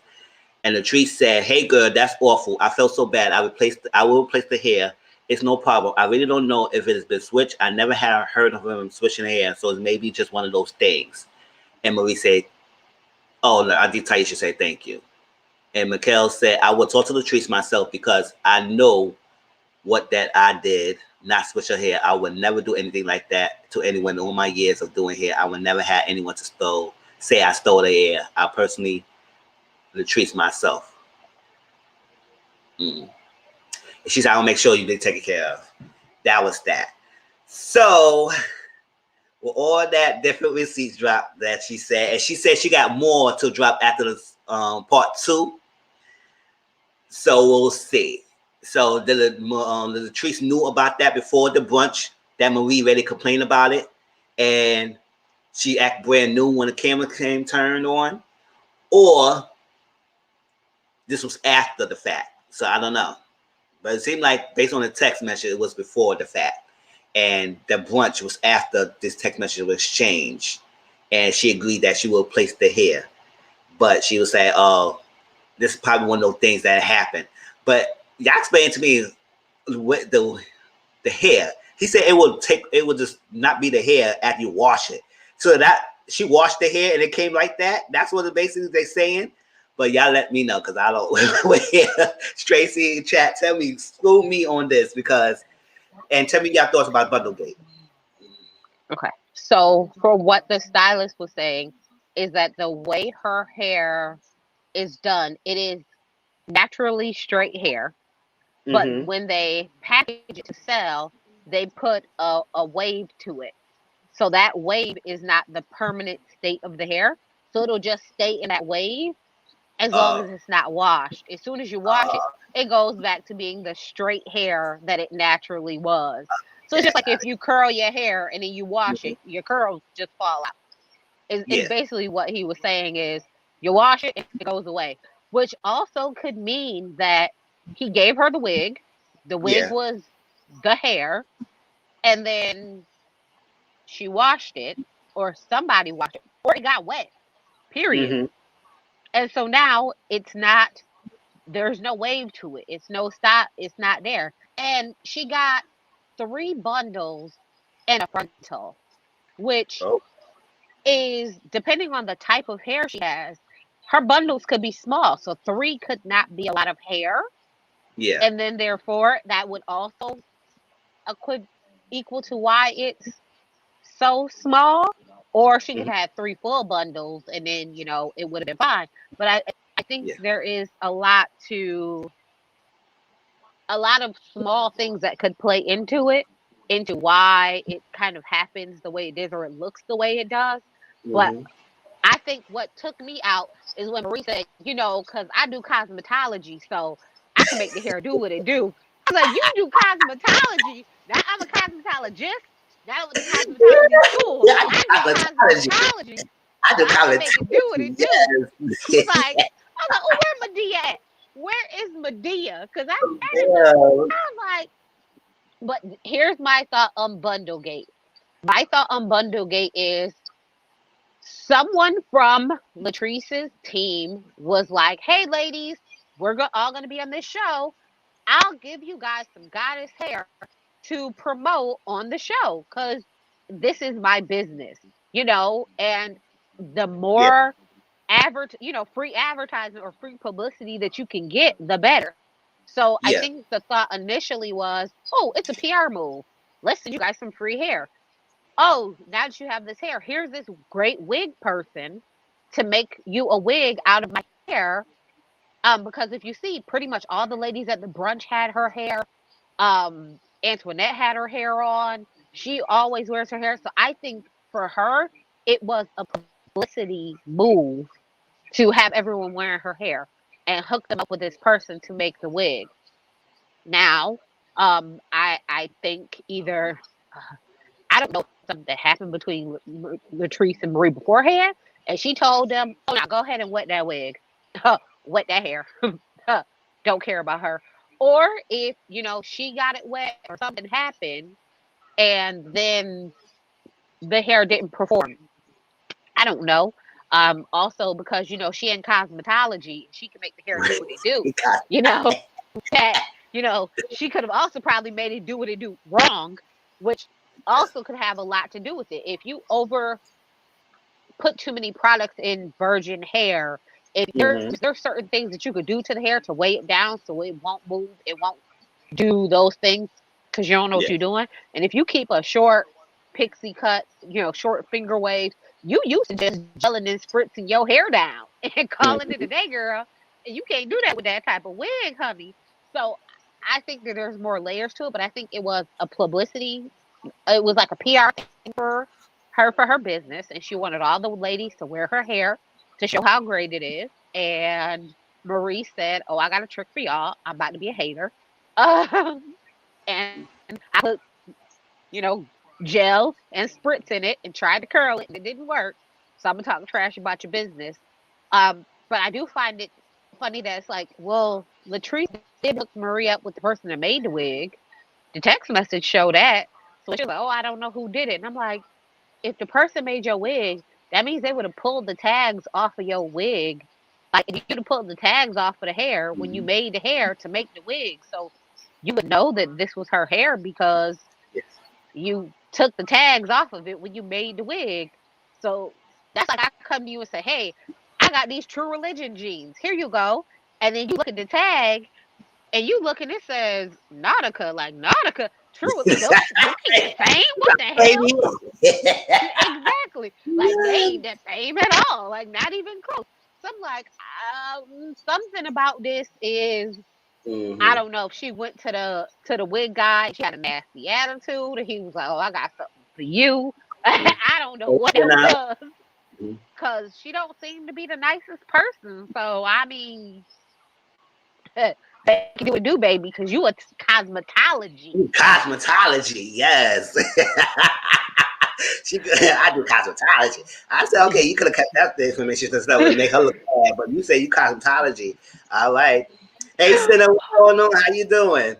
Let's see. Sinner says, okay. All right, so that was it for Belle Collective. And part two will be next week. So we will join next Ooh, week can't to wait to see see that. the clue of that. Glenn and that Okay. mystery baby. Oh yes, I want to know Oh, what that. and her husband gonna be there. He back from Aruba with his real spouse. shoot. That's what I'm saying. Okay. Now listen, I promise you, I was like, why is this not her and Marie coming out party? Why is this not their story? Why? Why is she doing this to me? Why? Like, I am so hurt. I need her to say, Cedric, I used to love you and it was great. But you know what? Me and Essie, we are just in love, honey, and we gonna be together. That's what I need right there. That's what I need right there. Oh, Really, Maria. that's what I need. Oh, that's what I need, honey. I just need her to be like, my real love is Essie, and I'm just displaying my love to her for the world to see. Like, that's what I need. I know I'm wrong, but I could wishfully think. Oh, well. Oh, Sam said this wig was Kaylon. Oh, snap. You know what? That was it. We play from everything. That was it. Now we got the story, right? So yes, we got Latrice gave them hair. The stylist made the wig, and then Kaylon said, "Oh, I'm gonna drop the wig off you," and switched it for a Party City wig. It was like, "Here you go. Have a nice day." Bam. That's right. I'm with you. Blame Kaylon. Case off. Yes. Case off. Blame it on Kaylon. That's all it is. That's right. She told the blogger your business too. Yes. That's right. Kaylon. She feel like you have power. She would do everything to make you look bad. Oh, that's funny. Okay, y'all. So let's go to Married at First Sight. All right. So Married at First Sight, I'm not going to do a play-by-play, but we're going to talk about some different topics that was talked about, and we're going to discuss that. All right. So let me share the people. SCM Marie forever. Yes. Because she said that's for life. Remember, she said that's a partner for life. And I'm about it with her. So that's what she said. All right, y'all. This the people. I know I used the same picture, but this is the best picture that have every one of them. And not just keep doing all these different tabs. All right. Okay. All right, so y'all don't know who this is. All right, the top left is Paige. I mean, people who follow my lives know the people already. Paige. The next to Paige is Haley. Next to Haley is Virginia. Next to Virginia is Brianna. Next to Brianna is Clara. Those are the females of the class. And below Paige, below left, is Ryan. Next to him is Eric. Next to him is Vincent. Next to him is Jacob. And next to him is Chris. I can't. His face looks strong. I can't. It's too much. And all right. So the pairing, y'all. Paige, right here, the top left is with Chris, who married Chris, the bottom right. Eric, the bottom left, is with Clara, the top right here. Haley, next to Paige, is married to Jacob, who's next to Chris, right here. Eric, who's next to Ryan, who is with Virginia, who's the middle girl, right here, Virginia. And then Vincent, the middle guy right here, is next to Brianna, who's between Virginia and Clara. This girl right here, who's not looking at the camera. You know, him, her, and Jacob both not looking at the camera. I said, what the hell is wrong with y'all? Y'all should have both looked at the camera. What the hell's going on? Everybody look at the camera. You bust up y'all too. But that's it. All right. So Eric and Virginia. Eric and Virginia. The pilot and the drunk. Yes. The pilot and the drunk. Pilot and the drunk. Yes. Virginia is more liberalist. She's more social person, and he's more conservative. So, which I don't know why they paired them together. And he mentioned a lot of things that was disturbing. But the first thing is I want y'all opinions, because Tracy gave me hers. She made a comment on my page, and I sent my video. So I did a review on it. I shared it in the beginning of the chat. So watch my review on that. Is sharing passwords. Because I see this debate all the time on Twitter and relationship page and stuff like that. Are you comfortable sharing your passwords with your spouse? I ain't talking about your boyfriend. I talk about your married person, married partner, because they all married right now. Are you comfortable? It's all about your own comfortability. I share my opinion, based on me growing up, based on I had one time somebody was trying to use my make money on my account and make purchases on my Chase account. Chase called me. I said, no, I ain't make none of these purchases. That's that. And then my taxes, someone was trying to claim my taxes, and now every time I file tax, I had to use a PIN number, and I can't get my refund unless I put a PIN number. So it's some common things that it make me kind of pause of somebody of sharing passwords. Now people saying, yes, if I was someone and we trust each other and we both in the same space, and he wants to look at my phone, I look at your phone, we could do that. But sharing passwords, it couldn't be tricky. Because I was like, it's not like you necessarily hiding things. But at the same time, people always create that, which I hate that. Why always somebody don't want to share their password for good reasons, whatever, equals they hiding something, or equals they cheating, or equals that. It doesn't necessarily means that. Even if you do share your password, you could still be doing something. Because people could still delete the messages or whatever, and stuff like that. So what does that prove by always looking at your partner's phone or checking their text messages or checking their phone calls or something like that? Me, like I said, if you don't want to be with me because I don't want to share my passwords or like that, that's on you. But you got to respect me and I'm going to respect you. And like I said, we together, if you want to share mine, you need to share yours. And that's how it is. If you don't want to share yours, then we're not having this conversation. So that's how I feel about that. Tracy told me her thing that she don't have no problem with sharing hers. Auntie Mama said she had no problem doing hers because we had nothing to hide. But I don't like when people equate that as if you don't share, then you are hiding something. So Tracy, tell me your thoughts about that. So I think there is various degrees of sharing passwords. Like for me, I got married and we never even followed each other on social media. Mm-hmm. Like, it wasn't because we were hiding anything. It was because it wasn't that important. I do believe that people should have, because although you're married, you're two separate individuals who have joined together. So there are some level of, oh, this is your life, this is my life, but we have a life together. And so it was like the sharing of social media passwords, sure, fine, whatever. Anything that is joint between us, sure, fine, whatever. But then I had my own personal bank account, which was not our joint account, which no, I didn't share the password to, but it wasn't because I was hiding anything. It's because that particular bank, my social security number was tied to the thing.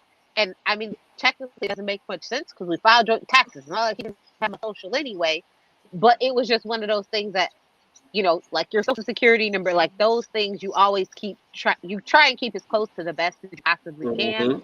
So I definitely think that, you know, it's different for certain things like social media. Like, okay, fine. You want my Instagram? Sure. Knock yourself out. Checking text or like, and then the different levels like, oh, here's my phone password for you to go through my phone. Well, you know, here's my, like, here, you can look through my phone, answer it if it rings, reply to a text message. I have nothing to hide. I think it's also the level of comfortability you have with your partner, because different partners are very different. Some people don't care. They don't want to know. They don't look. Other people want to look for their own security.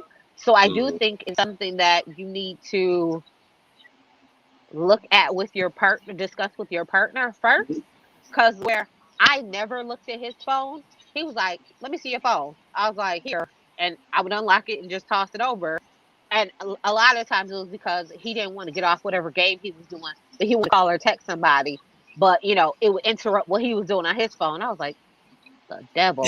You know, it was like randomly stuff like that where it was like, so it wasn't like I'm checking in, but it was, you know, your comfortability with your mate. So I do think that is a conversation that y'all should have.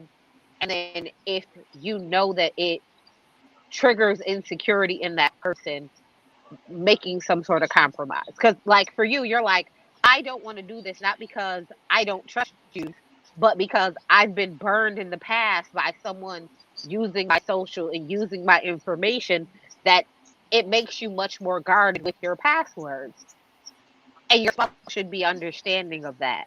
Because I'm very sure if they said, oh, I want to look through your phone, you'll be like, oh, here, well, let me open it up for you. knock yourself out. I have nothing to hide. So I think as long as y'all have those conversations, it should be fine. I mean, yeah. who cares? Because we've got strong values. People, it's different spectrums. There's people in the middle, but it is different things. But I see a lot of people one way.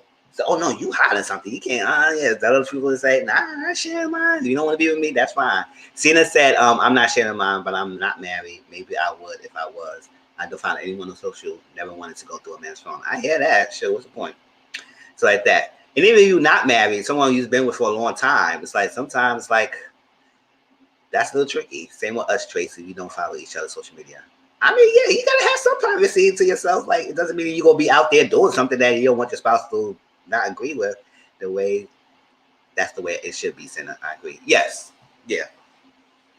Um, Another thing they mentioned, and then we move on to the next couple, is the aspect of having different ideas. Now, a lot of people put that two things together and seemed like he's more of an Orange Man supporter when he was on his presidency. And because he kept saying that her issues is her issues, and she passionate about that, and that's her thing, and it's not mine. I'm in a military background, and just like Naima of freaking Ghost, she much before she went to military, she was all liberous, and then she got a military, she came all conservative and just was strong with her opinions, and that her best friend relationship is fractured because she can't agree on his sexuality. That's what it is. Is that he mentioned something like that. It's her thing. She like the social issues. Like she mentioned that her sister is with a partner, and that what they have baby, something like that. It was that, and he said, "Oh, well, everybody live their life and everything," but that was the beginning phase. I don't think he want to say anything. She was strong, but now as we getting more into his thing, it seemed like he does have a strong opinion about things, and whatever's not going his way, it's going to be shut out. And he said, keep saying, "Oh, it's her issues, her issues." I said, "No, y'all married. It's both your issues." So that will come across of a dangerous situation being with someone who has completely political values. You could make it work, but some things like that does have the similarities based on childbearing, based on when you feel like the rights of gender roles or parenting or values or like that. Some of the stuff needs to align a little bit with your partner. If it's completely opposite, it could work maybe, but I don't know how could opposite views are and values are that will make it work if y'all don't come in a common middle. If he's so strong in his little views and she's strong with her views and it's not matching together. And they keep dancing around like, oh, we perfect, we good, we happy, we love. Yes, y'all are sexual attracted and y'all physically attracted to each other. That's a good part of it. But the real life stuff is happening. What's going on? So can you be with someone whose views is not strongly aligned with yours? Not too much to saying that you got to be exact the same, because not every couple will agree with everything. But political, some of the strong value points like abortion or adopting or childbearing and having kids and religion or stuff like that, some of the stuff I do believe it needs to align a little bit. So when you have someone who's a liberalist and someone who's strong conservative, they don't want to bend, cannot work. Tracy, let me hear your thoughts. And before you go that, CM said we on social media and share password mainly because we both forget something and need reminders. Oh, hey, sure. I hear that. Tracy, what your thoughts? And Chats, what's your thoughts about what I just said? I think when it comes to the two of them, they bring out the insecurities in each other. Like the things that she does trigger his insecurities, and the things that he says trigger her insecurities, and they need to communicate better. Because when she said like, "Oh, I come from a very conservative family, but I am more liberal, my very conservative family." So she understands what it is that he wants, because this is what you grew up with, so you understand it. Although you have ventured out to be a little more liberal, and for him, he's in a very structured lifestyle, so it is a little different for him. But let me make sure I say this correctly. Anybody who supports 45, I couldn't pump with. So We We would all have know that divorced that's an right then and letter. there. We got divorced right then and there. I'd have been like, wait, who you voted for? Who? Excuse me. Yep. No. I need my paperwork. I gotta go. Gotta go. Got That to go. class real quick. Can't do this. Like that is my line. Nope. Gotta go. But I can I understand from the aspect of Eric saying, "Oh, these are things you're passionate about. I don't really care about them. So that's whatever you like. That's great. But the things that I really care about, and I'm not going to change my stance on it. So I'm willing to bend and be flexible to all of these things that are really important to you because they're interesting to you. But to me, these are the things that I don't like. This is my line in the sand. And he knows that for him. So he knows the things that he's willing to be flexible on and the Mhm. things where you just have a hard line to say, no, that's my deal breaker. Where Virginia, the drunk, she says that she knows her line in the sand or what she wants or doesn't want. Mhm. And then she changes her mind and then it flips back. And then so I'm like, I can't follow you. And, Yeah. so it does make it a little more difficult because she's like, if he says like, oh, that's your sister and your sister's lifestyle, it's not the lifestyle for me, but I accept it. And, I want her to be happy, meaning, yeah, I don't personally see it for me, but that's great for y'all. If it works, beautiful. To me, is not as conservative as she's making it sound. Because Yeah. had he said, "Oh, well, you know what? I don't really agree with that, and I wouldn't want my kids to be around it," would be the conservative stance Yeah. on it. That'd be more You see accepted. what I mean? But for him to say, "Oh yeah, I don't really, it's not my life, but if it works for them, great, and I'm Yeah. happy, they're happy," is not as conservative as Virginia makes it sound. So it's one of those things where they hear something and then just automatically take it to the worst possible scenario. Hmm. So I don't think it's as bad as they are saying Yeah, that's what I'm saying. We just get more because videos. because Visuals. they don't articulate well what they're feeling to each other and what they're Mhm. thinking. They don't communicate well. So I think that they just need a lot more therapy than to work out their communication issues. Yeah. And I truly think that they would be okay because when she was like, oh, he was, he went flying for the first time. He didn't call or text me as much as I wanted him to. I was like, wait, wasn't you the one who said I want to be Yes. bothered with him? Leave me alone. I want my days to myself. I want to turn up, try to do what I want to do, and nobody to Yeah. bother me. Yes. Honey, Now you want to say he ain't texting you. Come on, girl. he ain't texting you enough. He only texted me twice. That wasn't enough. I was like, oh, okay. So she says one thing, but she truly wants He ain't more saying or nothing. something different. And I think also with her, she's trying to go against the grain of her family and what her Mhm. family's beliefs are, that she's trying to like turn away from it. So anything that is very structured like her family was makes her uncomfortable because she Yeah. wants to be, it's like she's still trying to figure herself out, Mhm. which might be a problem. But again, I just think the girl need AA and he need therapy, and they'll be fine. Put that They'll bottle be down. fine. Put it down. Like, girl, put the bottle down, honey. Put it That's what down. I'm saying. Sure. So yeah, I do think we should need more examples of what he actually really do values and what he do feels, and then we can make a more standing point. But the way how he make it seem like, oh, it's her issues is like, okay, so what is it about you? It's his golden rule. It seems like it's a little bit controlling, but we see seeps of controlling in him coming up. Because I said at the beginning, I said I don't see much to even know that, but now it's starting to come up more. But we still need to see more and see what's going on. But You know what? I'll say this.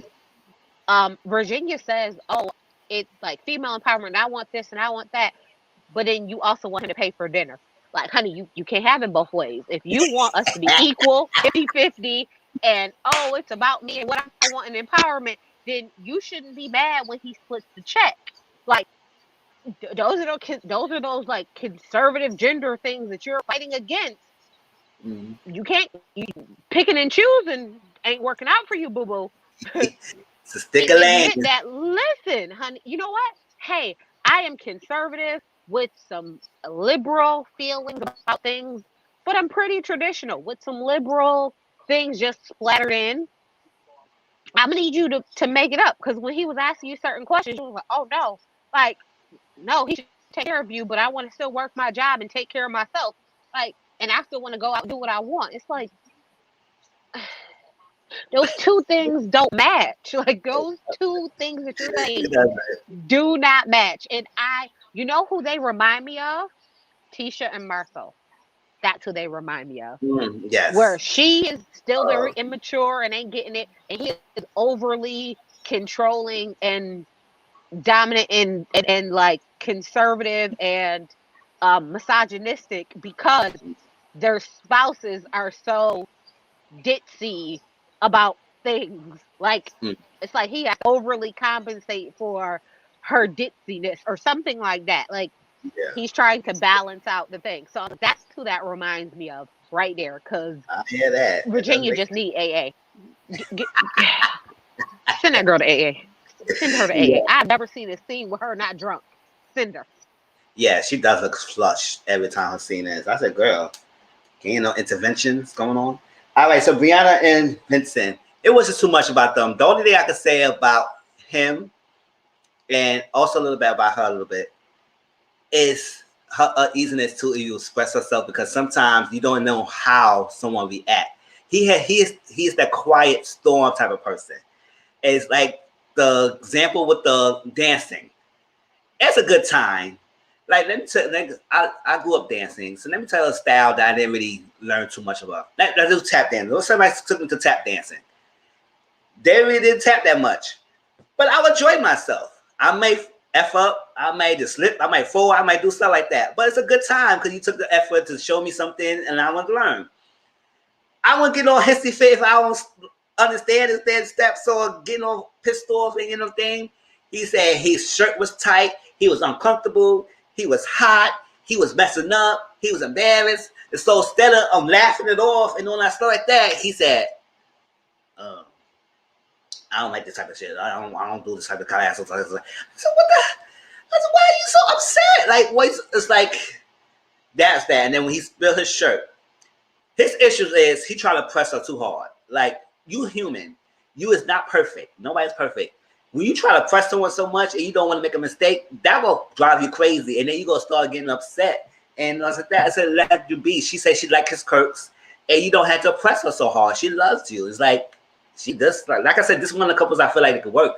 But if he don't stop that little temper tantrums that he having it, and then she walking on eggshells to try and say, okay, do I say the right thing? Did I say the right thing? Isn't happy?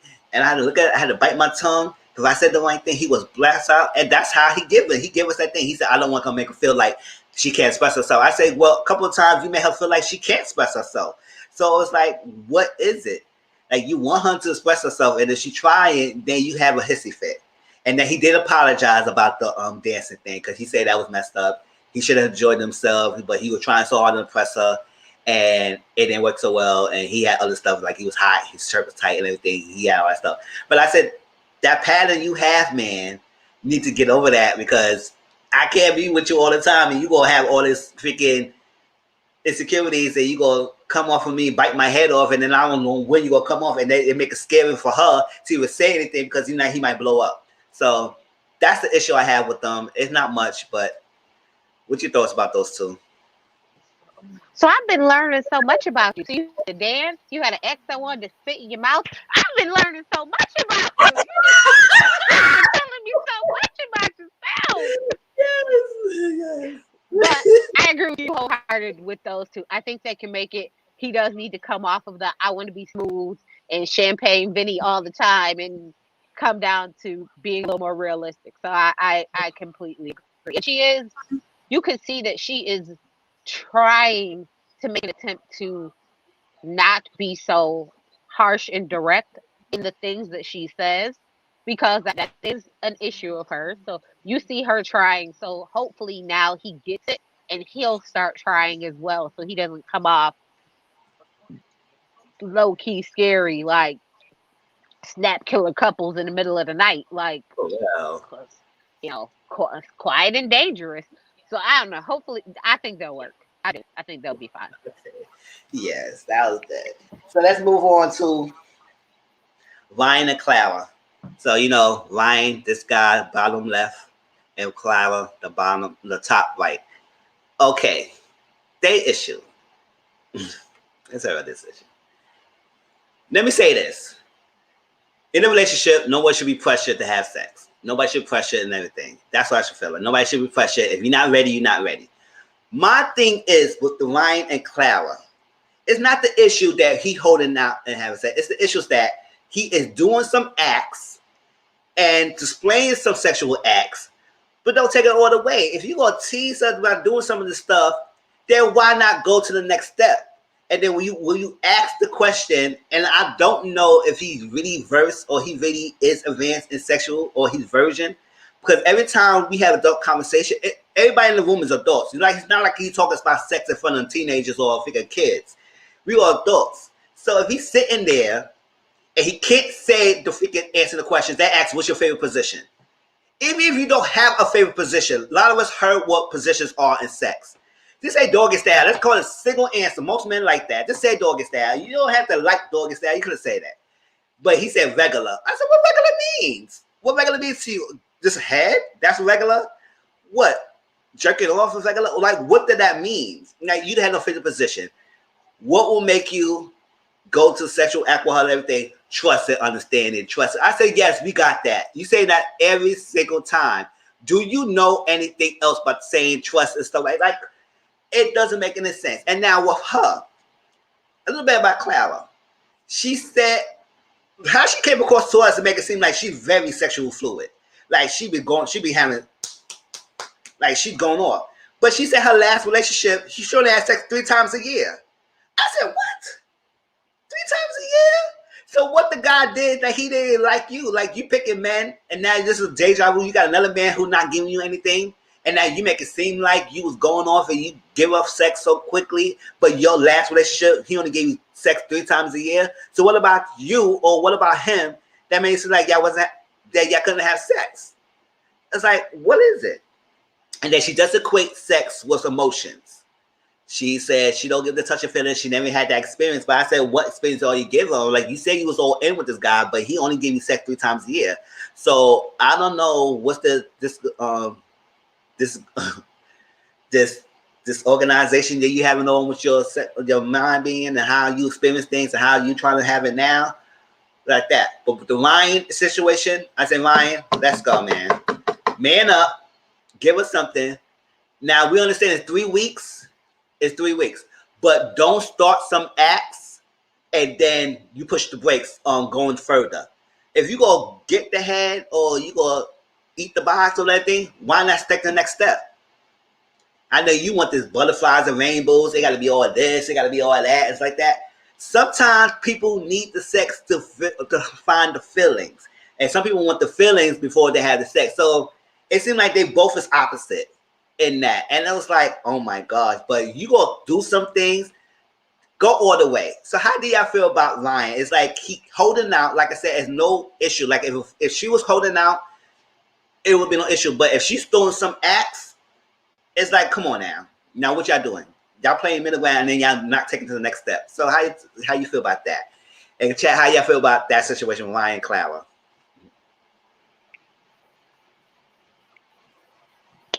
When she said that, do you think Ryan might be a virgin? I was like, yeah, I think he might be. I think he might be a virgin. I think he might be a vaginal virgin. I do. I think maybe, he's done any and everything else, but not that.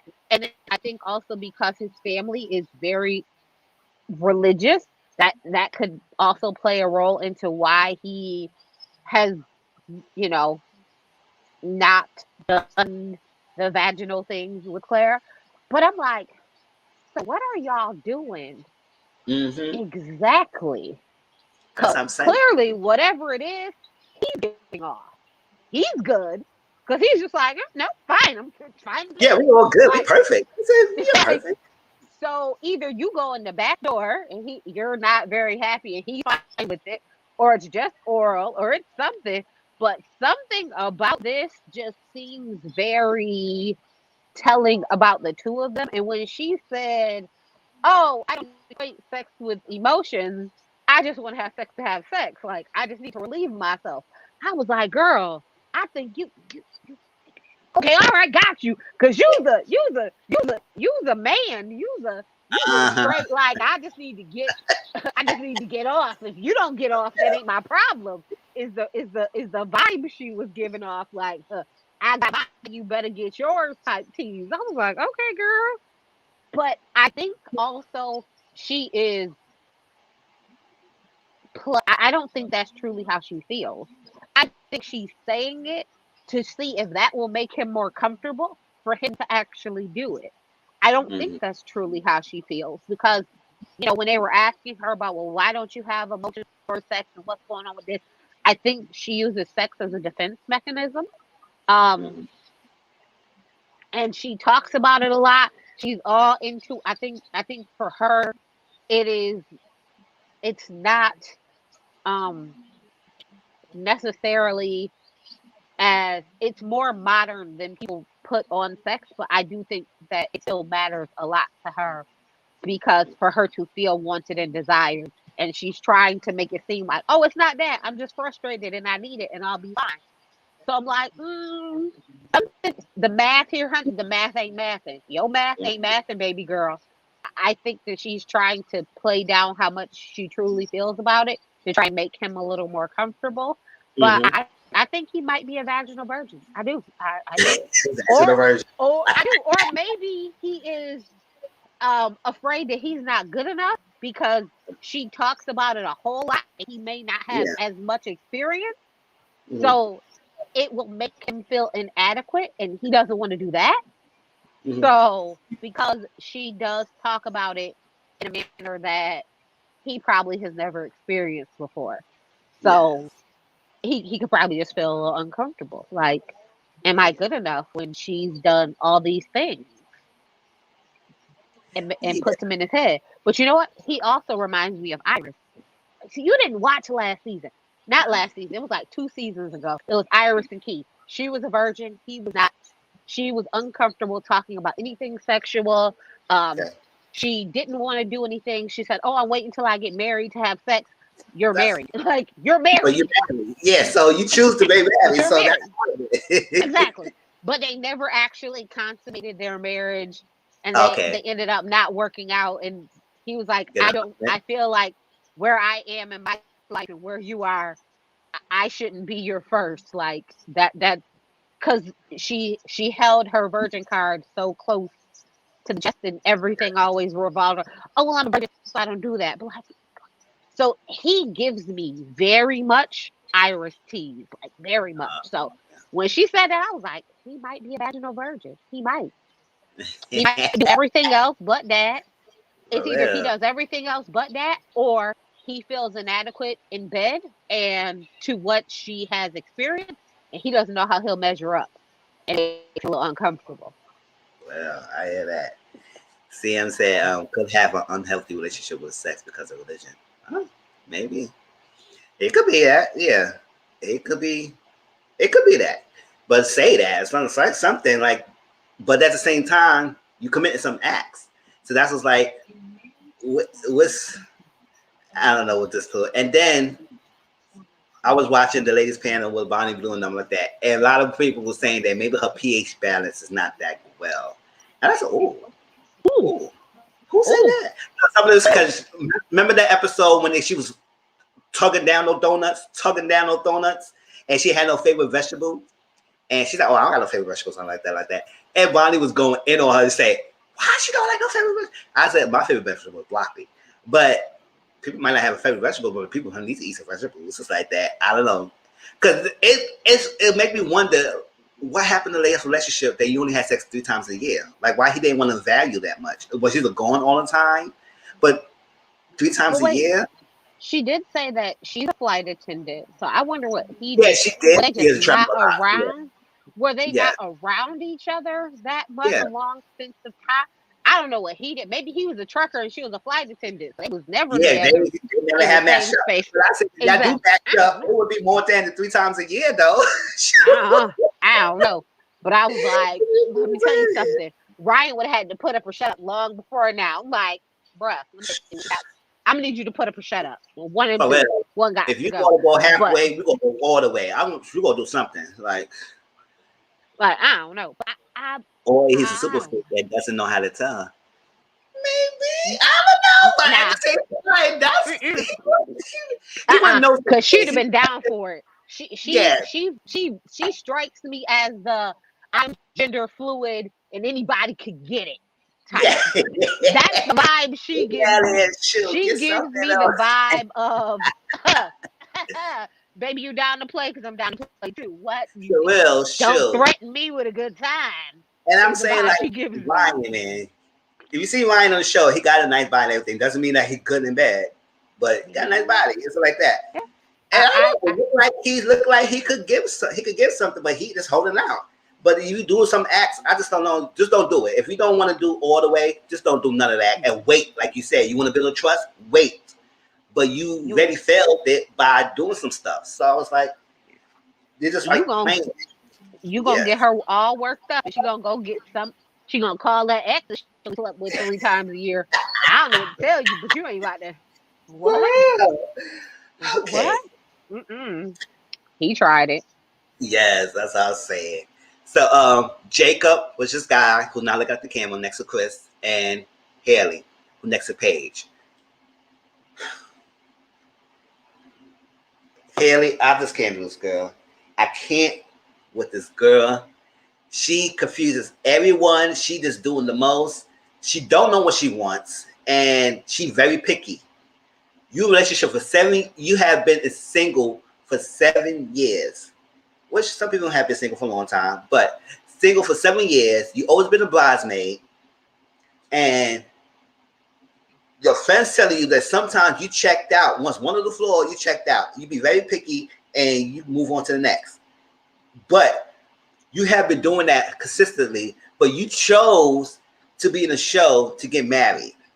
Like, if you that picky and you that person who always run on the drop of a dime when someone do some flaw, but you end up being the show when you decide to get married at first sight. How does that make sense? How does that make sense? Because you feel like that maybe because your method was not working and you want to have somebody just choose something for you, but then you still doing the same thing that you've been doing with the person. I need to build trust. I need to build this. I need to have that. I need to have that. And this, but then you're not trying. Now you lied and told the therapist that you was doing all the work. Was not. And now I don't know what is this show is doing, what this therapist is doing, or what other people doing, but why are people make it seem like it's all on Jacob? It's not. And he's not a terrible guy. It's like, and people make it seem like Jacob is awkward. Jacob is not really awkward. He could be sarcastic. He could be sometimes jokey, and I don't think he take himself so serious. Yes, he may not know a lot. He's not hip to a lot of the new game and new lingo, stuff like that. But he's not an old fart either. It's like, listen, come on. Jacob has the thing. He been in the house with everything he have in his own house. Sauna, a pool, backyard, everything. He has that. He trying to work with this girl. He trying to make it work. He trying to build a connection and everything. And she did admit to us that she checked out and she really nitpicked him before they even had sex, before they even walked down the aisle. She already checked him out. So you went on this thing, you had sex with him, and then you retreated back because you started to feel like you was feeling for him. Then you had sex and you retreated back. And now you say all these issues, and now you have negative emotions about him, and that always fueled why you're not going further with him. And it's like, now the therapist saying you need to start in the bedroom. Y'all already doing all this extra stuff. Y'all already be sitting there having conversations stuff. Y'all need to start in the bedroom, lay in the bedroom, and connect. All that stuff. And she always looking at him like he's always saying the wrong thing. And first of all, you the one who lied to him first. Now, why are you making it seem like he just came up with this crazy, he was accusing and attacking you? You lied and then he accused you. Stop like, yes, it was wrong for accusing making all that accusation, but you lied, girl. So why makes and everybody keep bypassing that? I wish Jacob would say, "Listen, no, that's not how it went. This how it went down." And I think that's why the therapist is more talking to Kaylee, because she does say that it's more on her than on him. Because I said, why y'all all catering to this girl? Like, why y'all not talking to Jacob? But it's not too much of a Jacob issue. I think, yes, he got some things he can work on, but it's all mostly on her. And I don't know why she make it seem like it's on him. So tell me how y'all feel about Jacob and Haley. It's getting my nerves. Haley with Chris. She deserves him. Yeah. She deserves him. Well, she deserves him. Because I was like, now I understand he's stuck in the 80s. I get it. And it's not necessarily that his fashions are, it's like his personal choices. Like, oh, I'd rather watch 80s movies than this. Or, so it's like things that are not that serious. Like, yeah, he has a bunch of neon lights. Cool. And you know what? In your man cave in the basement, if you want neon lights, knock yourself out. And it's not like he had them all through the house. They were that's scattered one room.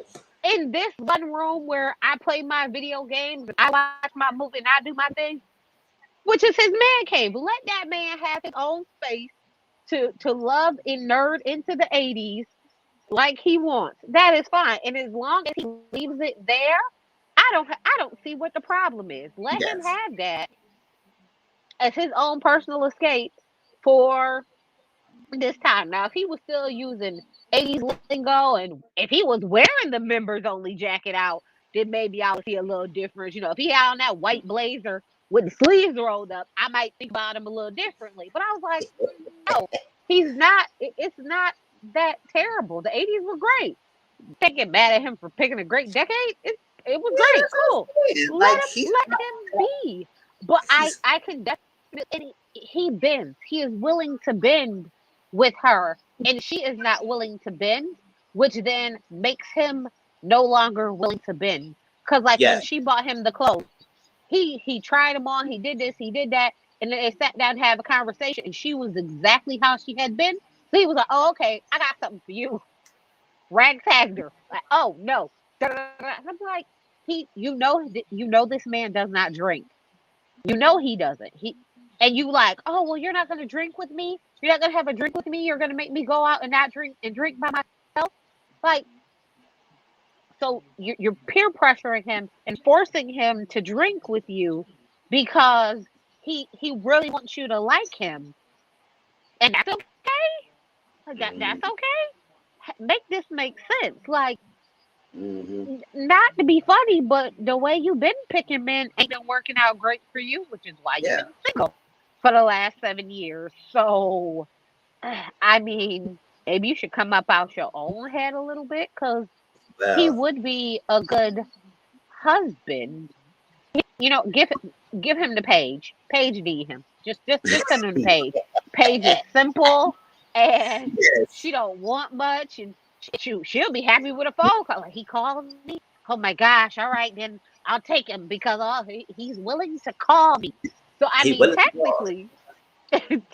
technically, just send him the page. Send Haley to Chris. And I think if Jacob was to dog her out, she would like him a little more. I truly do. I think that if he was not a good individual and treated her like he don't really care whether she wants to be here or not, she probably would be more into Jacob. But because he really cares and he's like, but I want a wife and I want this to work and I'm willing to put forth the effort, she is not that interested. Yeah. But okay, girl. Okay, girl. Yeah, girl, bye. Exactly. Well, sure. Go to Chris. He'll treat you exactly how you want to be treated. Yes. Sure. Last is Paige and Chris. Right here. The top left and the bottom right.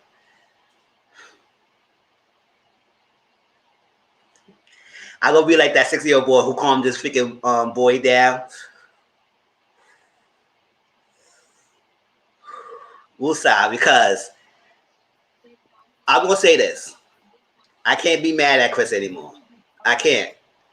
He showed his true colors from start to now, and your behind is still staying. He said to sing. I think he purposely telling her things to see if she will leave him. And it seems like it's not working. And I think he's getting annoyed because she is not leaving his behind. Like he told you he had sex with you twice. He was not attracted to you since the beginning. He had sex with you because he just had sex with you. He only spiritually attracted to you. He got a baby mama who was his ex-fiance, and he broke up with the ex-fiance 3 months ago before this process. He haven't been talking to you since they came back from the Hollywood. They came back from Vegas and they in their own house. They haven't been sleeping together or being in the same household. They had 2 separate apartments, but they still have sex a lot. He decided he wanted to make it work with the baby mom, the ex-fiance. And then recently we find out he bought the girl a Benz. I said, oh. Granted, yes, transportation is good for the baby mama. So it's good. But a Benz? What was that? Now, hold on, wait. I can't even let you go no further because I need you to help me make this make sense. She said she got into a car accident 6 years ago. She doesn't drive, but you bought her a Benz. Make this make sense, Satan. It doesn't make any sense. I don't know why you buy her a car if she don't have the license to drive it. I don't understand that. I don't like that. And then they had a therapy session. They didn't even talk before. They didn't even talk. He said, then this greeting was like, listen, ladies, tell me how y'all feel. How y'all feel if y'all think your husband or somebody walk to your door and say, what's up, yo? He kept saying that. I said, what the fuck why you keep greeting her like that? What's up, yo? Am I y'all freaking homeboy? No. He said, hey, babe, give me a kiss, give me a little hug. You say, what's up, yo? It's like, what the hell? And I'm like, shit. Like, I like that. I said, I don't like that greeting. He said that a couple times when he keep meeting, I'm seeing her. What's up, yo? And she said, that little whisper voice. And then they sat down in a therapy session. He didn't say nothing to her. He was on her phone. They was all quiet. She was like, and he's on her phone. Therapy session. Yes, and I'm like, don't call me yo and bro. Yes, it's not this thing. Yeah. And then she asks a simple thing for him. Can I get a text on phone call a day? That's all she asked for. Text or phone call a day. Let's start over. Let's start with that. He said, I don't want to be forced doing that. But then he said, I'd rather have a conversation face to face. I'd rather go out. I'd rather have dinner. That's more than what she asked for. So why that was forced and what you said was more than, I say, you know what? You sound wrong and you sound all confused. And I think he's saying, and then she said, what did that make? It don't make any sense. I don't make. And I said, yeah, he's just trying to play you and you keep saying, you staying with him. Like that, I was like, you know what? I would be mad. I would say, you don't want to do a phone call, but you want to do all that? Now, let me get out of here. I'm not staying here. I'm not staying here. I'm staying here. I'm not staying here. I will complete the process, but I'll complete the process and we're going to have a therapy session every day of the week until the decision day. And then we decide. And I would say, no, I'm not getting further. I was like, listen. And then he suggested he want to have a Bible study dinner date. I know he did not. If I were, y'all, I was watching that episode and I said, I know she did not agree to do a figure Bible study dinner date. If I would say, I would smack you. What the Bible study? What the hell is that? A Bible study, and then he bought chicken. First of all, you're not gonna buy no chicken when you just told you bought this girl a freaking Benz. No, you better upgrade that freaking money. You better give me a freaking 5-star restaurant steak dinner coming in the house. You know, freaking chicken, not freaking stale ass chicken y'all eating to have a Bible study, and they bring no Bible. Like, come on now, y'all tell me how you feel, because like I said, I can't get mad at him because it's a her. Right now, we can't get mad at Chris anymore because he showed his true colors. He keeps saying, he keep doing things that is F-boyish, and she just staying. She said, well, I do understand he buying an extra fiance because it's big, but whatever. I can't get mad at him. I'm just upset with her. Tell me how you feel, Tracy. In chat, I already see y'all talking, so I know y'all like her either. Where do I start with the tomfoolery? I have so many thoughts. So for him to say, "Oh, I know why he said, oh, let's have dinner, let's do this, let's have that." So I want to be face to face because he wants to sleep with you. That's why he wants to sleep with you. He Yeah. wants, and then there's no proof to show his baby mom / girlfriend because there's no text messages, there's no calls. No, we're not calling or texting. I'm just showing up to film scenes with her, to get my money from the experiment. That's why I'm going with her. But what you're really doing is you're going there, you're having dinner with her, and you're sleeping with her. Oh, he is so trash. But then for him to say, let's have Bible study, I'd have took my Bible and went right across his doggone face. I'd have beat him with the word. Oh my. And when she started taking notes off of that he was saying, I was like, I know you was not taking notes. And she was taking full-fledged. She was like, yeah, yeah, yeah, I was like, oh, heifer. Oh, heifer. Oh, I was screaming Yes. I was screaming at my TV hot. I was like, I'm gonna need you not to play with the word not none other time ever with Lucifer's child over here. I was so hot mad. And I was like, you know that this man is trying to get you to leave him so he does not look like the bad guy. And no matter what he does or says, she will not leave. And by her not leaving, it's allowing him to just be worse and worse and worse and worse to get her to leave. And she won't. I was like, I don't know if this is her karma or his, but he is trying his hardest to get this girl to go. And she just will not go.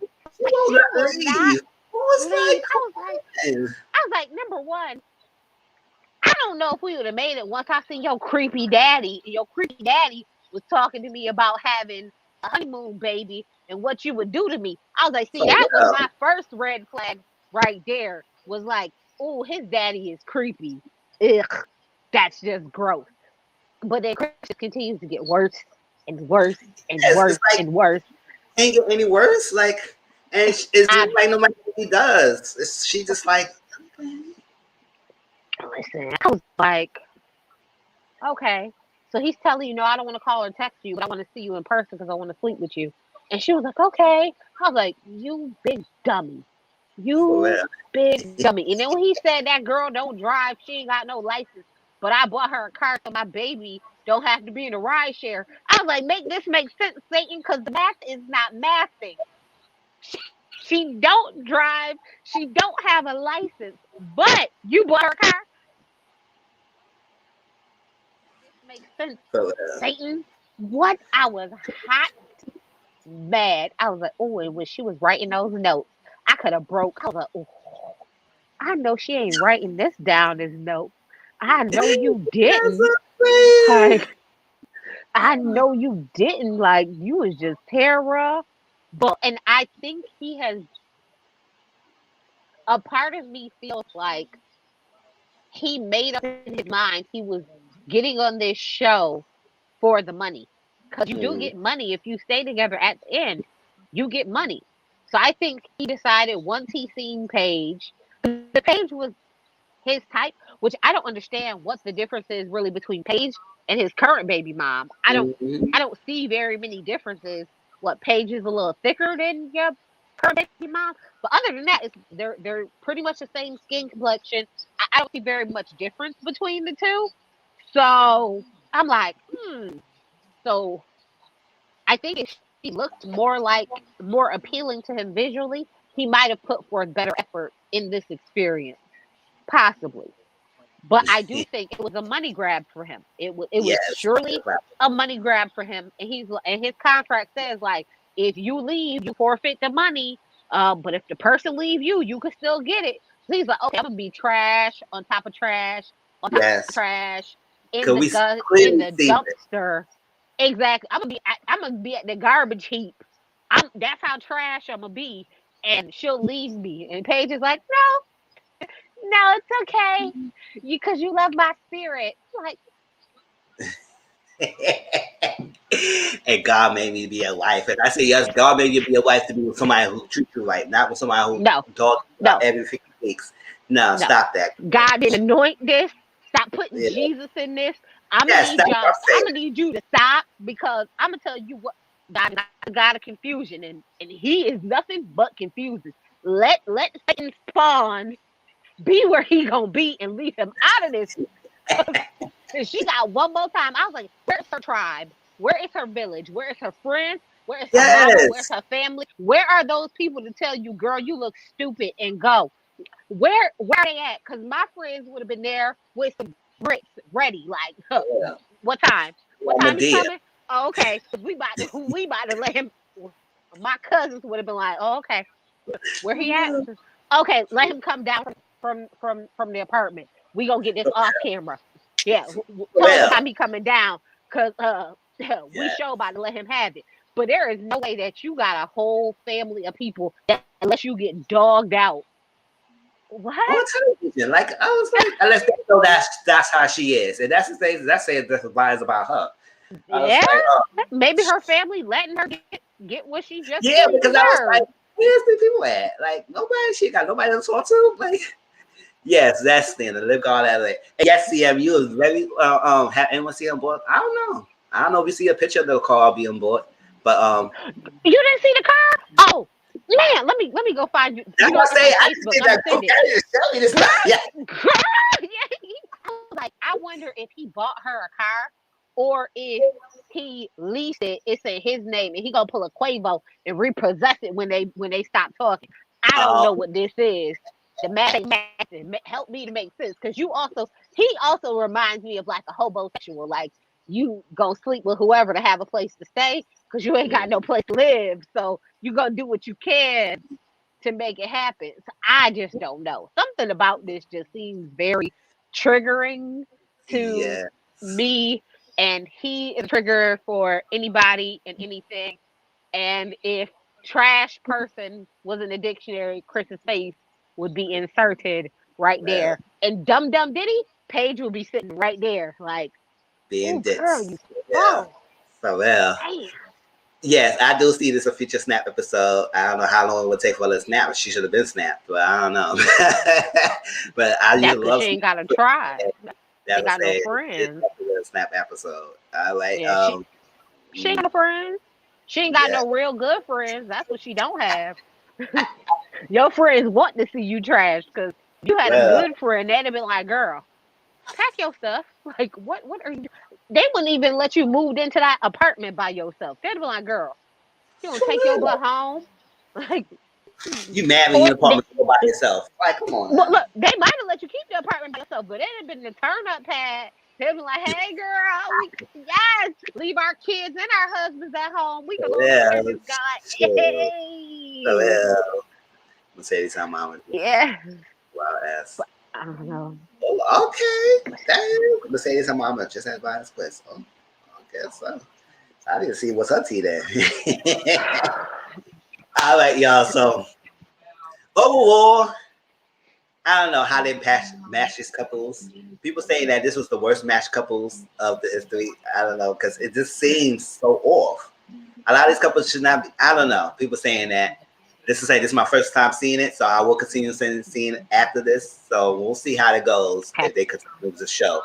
And so I'm going to say this: watch last season. Last season will make you true. Like, you know what? This can work.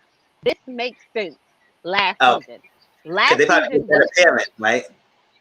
Yes. Last season you could tell that they cared. This season it was like, you know what? Trash TV is the way to go. So let go, let have. Let's just. But Pastor Cal did say that some of these people, he said, no, they're not a good fit. And he was outvoted by Dr. Pepper and Dr. V. So he was outvoted because he was like, Chris would have been a no. Virginia would have been a no. So there are people he said he said was not a good fit, and he was outvoted. I voted So I 2 don't to know 1. if they was like, but Dr. Viviana also pulled a Shawnee O'Neal. She was like, it's just television. Why are you guys why do you guys care so much? So I'm like, Yeah, I the think show she about was doing it for marriage. Like, ratings. why now we care? Yeah, I think she was doing it for ratings. So I do think that she had a master plan, which was make fools of these people. And she did a good job. Well, I don't know. Okay, let's move on from that. So we had 2 social media topics to talk about, and then we will end the live and get prepared for the panel tonight. Let me end this out. Ooh, let me take this out. So we're gonna talk about Saweetie and the interview she had with Justin, and then the other guy who was doing most of the talking, and a little bit of her breakup with Quavo and people responses about that. And we're gonna do a little bit update of the Franklin family drama, but we will talk about more of that in the panel. So I'm just gonna give a little bit update of what's happening, and then in the panel tonight, y'all will get more of my viewpoints of that. So while I'm at it, bear with me. Oh my gosh, let me share this Saweetie interview so you can watch it while I'm talking about it. All right. You know what? Fun fact. No, one thing about me, I thought her name. I didn't know if I name. When I saw her name, I thought I was spelling her name Saweetie because I didn't know her name was Saweetie. I said, why she's freaking spell it? It's spelled like Saweetie. But oh well. But they said Sweetie. I said, where the A come from? Like, come on now. All right, so Saweetie had an interview, and it was a guy and Justin, Sean, Justin Cone, Diddy's son. And I guess people say that was her ex. I don't know her life, so I didn't know that was her ex or not. But she sat there, and they had her questions, which I was like, what was the purpose in asking the question in front of, especially in front of her ex, and then trying to embarrass her, trying to, whatever. The guy said, one of the lists of young men, and I want chat, I want y'all input and anything, and Tracy will give yours. A man in a relationship, and one of his bucket lists is to have a threesome, right? And he do everything right. He paid the bills. He treat you right. He help you with a lot of things. He lift you up, kiss your toes, whatever you think, whatever your definition of what's being right. That is your definition of the relationship. And he was doing all of that. He checked all your boxes, your list. He doing everything right. And now he's saying that to finally make him happy, he said that, and I want people to cut the way he said that. To finally make him happy, he wants the threesome. And what person in the world will you give your man Quavo a threesome with? So she said, okay. Now, after y'all saw the video, that's how I shared it. That dark-skinned lady next to her, I said, why are you so thirsty? She was like, I go both ways. And it was like, girl, why are you so cheesy? Why is she like, nobody asked you, did you go both ways? This thing was about a threesome. Nobody asked you, did you go both ways? And Justin was like, oh, I like that. I like this group. I said, yeah, you were trying to get his attention. Now he know that you're a marked one, and he know he gonna try to get you after this interview. And he probably did, because you made it very known. She was like, yes, I go both ways. And they was looking at her. Saweetie was like, okay, girl, you doing the most. All right, so Saweetie was like, okay, you do everything right? You do everything right? Yes. Do this, that. And so I talked to people who got this mindset and everything. He said, and just not talk about people like that. He said, so he do everything right. Then I will give him the opportunity to pick a dude to have a threesome with. Everybody went uproar. Everybody said, yay! And then Justin was like, oh no. The guy was saying, oh, yo. And I was like, good answer. Because you know why? Let me say this. And it's my viewpoint. A lot of guys got this crazy mentality that when you get a relationship with the female, he want a threesome, it got to be on another female. It has to be. There has to be. And they had this like, and once they introduce a threesome, it's automatically a female. They know it. They don't count the male into the equation. So if they want to have a threesome, it's going to be another female in the bedroom. Now, a lot of feel like, oh, that'll make them happy. Now, he said that it finally make them happy if they do all this thing right. So, to do it, y'all, because I read the comments and I do that. Do the thing. And that's that. And she said, pick a dude. Now, if you want your female, you want your girlfriend, your wife to do a threesome with another female, what's wrong with you? She wanted to fulfill her desires and have a threesome with two men. It's like that. Now we know the little thing. I'm not going into details about how it's different from female messing with male. No, I'm not talking about no running the train on her, because a lot of people saying that, oh, why she want two men? They're going to run the train on her. I said, why is that? No, that's not happening. People saying that. On the comment section, they would say, oh, she want two men because she want to run the train on her. That's what Quavo left her. I said, no, stop it. Stop it. I was like, y'all doing the most. So, if your man asks you for a threesome, will you agree to do with it? And if so, would it be another female or another man? Because I would say, when she gave her answer, I said, shut them down, because at the end of the day, maybe she was not into the threesome. So just like, why are you asking me that? Do you think I would be into the threesome? I like a one-on-one thing. That's how I feel. Like I said, once I get in a relationship, you can do threesomes when you're single. In a relationship, be with the person. And it's that. And if you want to open your relationship doors, that's a tricky situation. You don't want to do that. But if you do, would it be one other female? Will you grant your man his wish? One other female or one other male? And if he's not with another male, you don't bring that conversation up ever again. So, Tracy, let me tell you your thoughts. In chat, I hear some of y'all's answers already, so I see it. Auntie Mama, so absolutely not.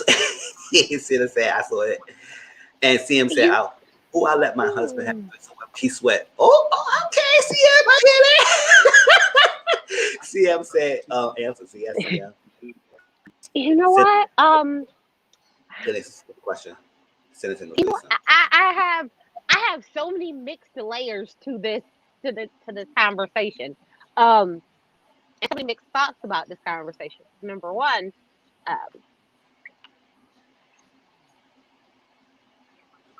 if the only thing that would make him happy is a threesome, then maybe y'all shouldn't be together.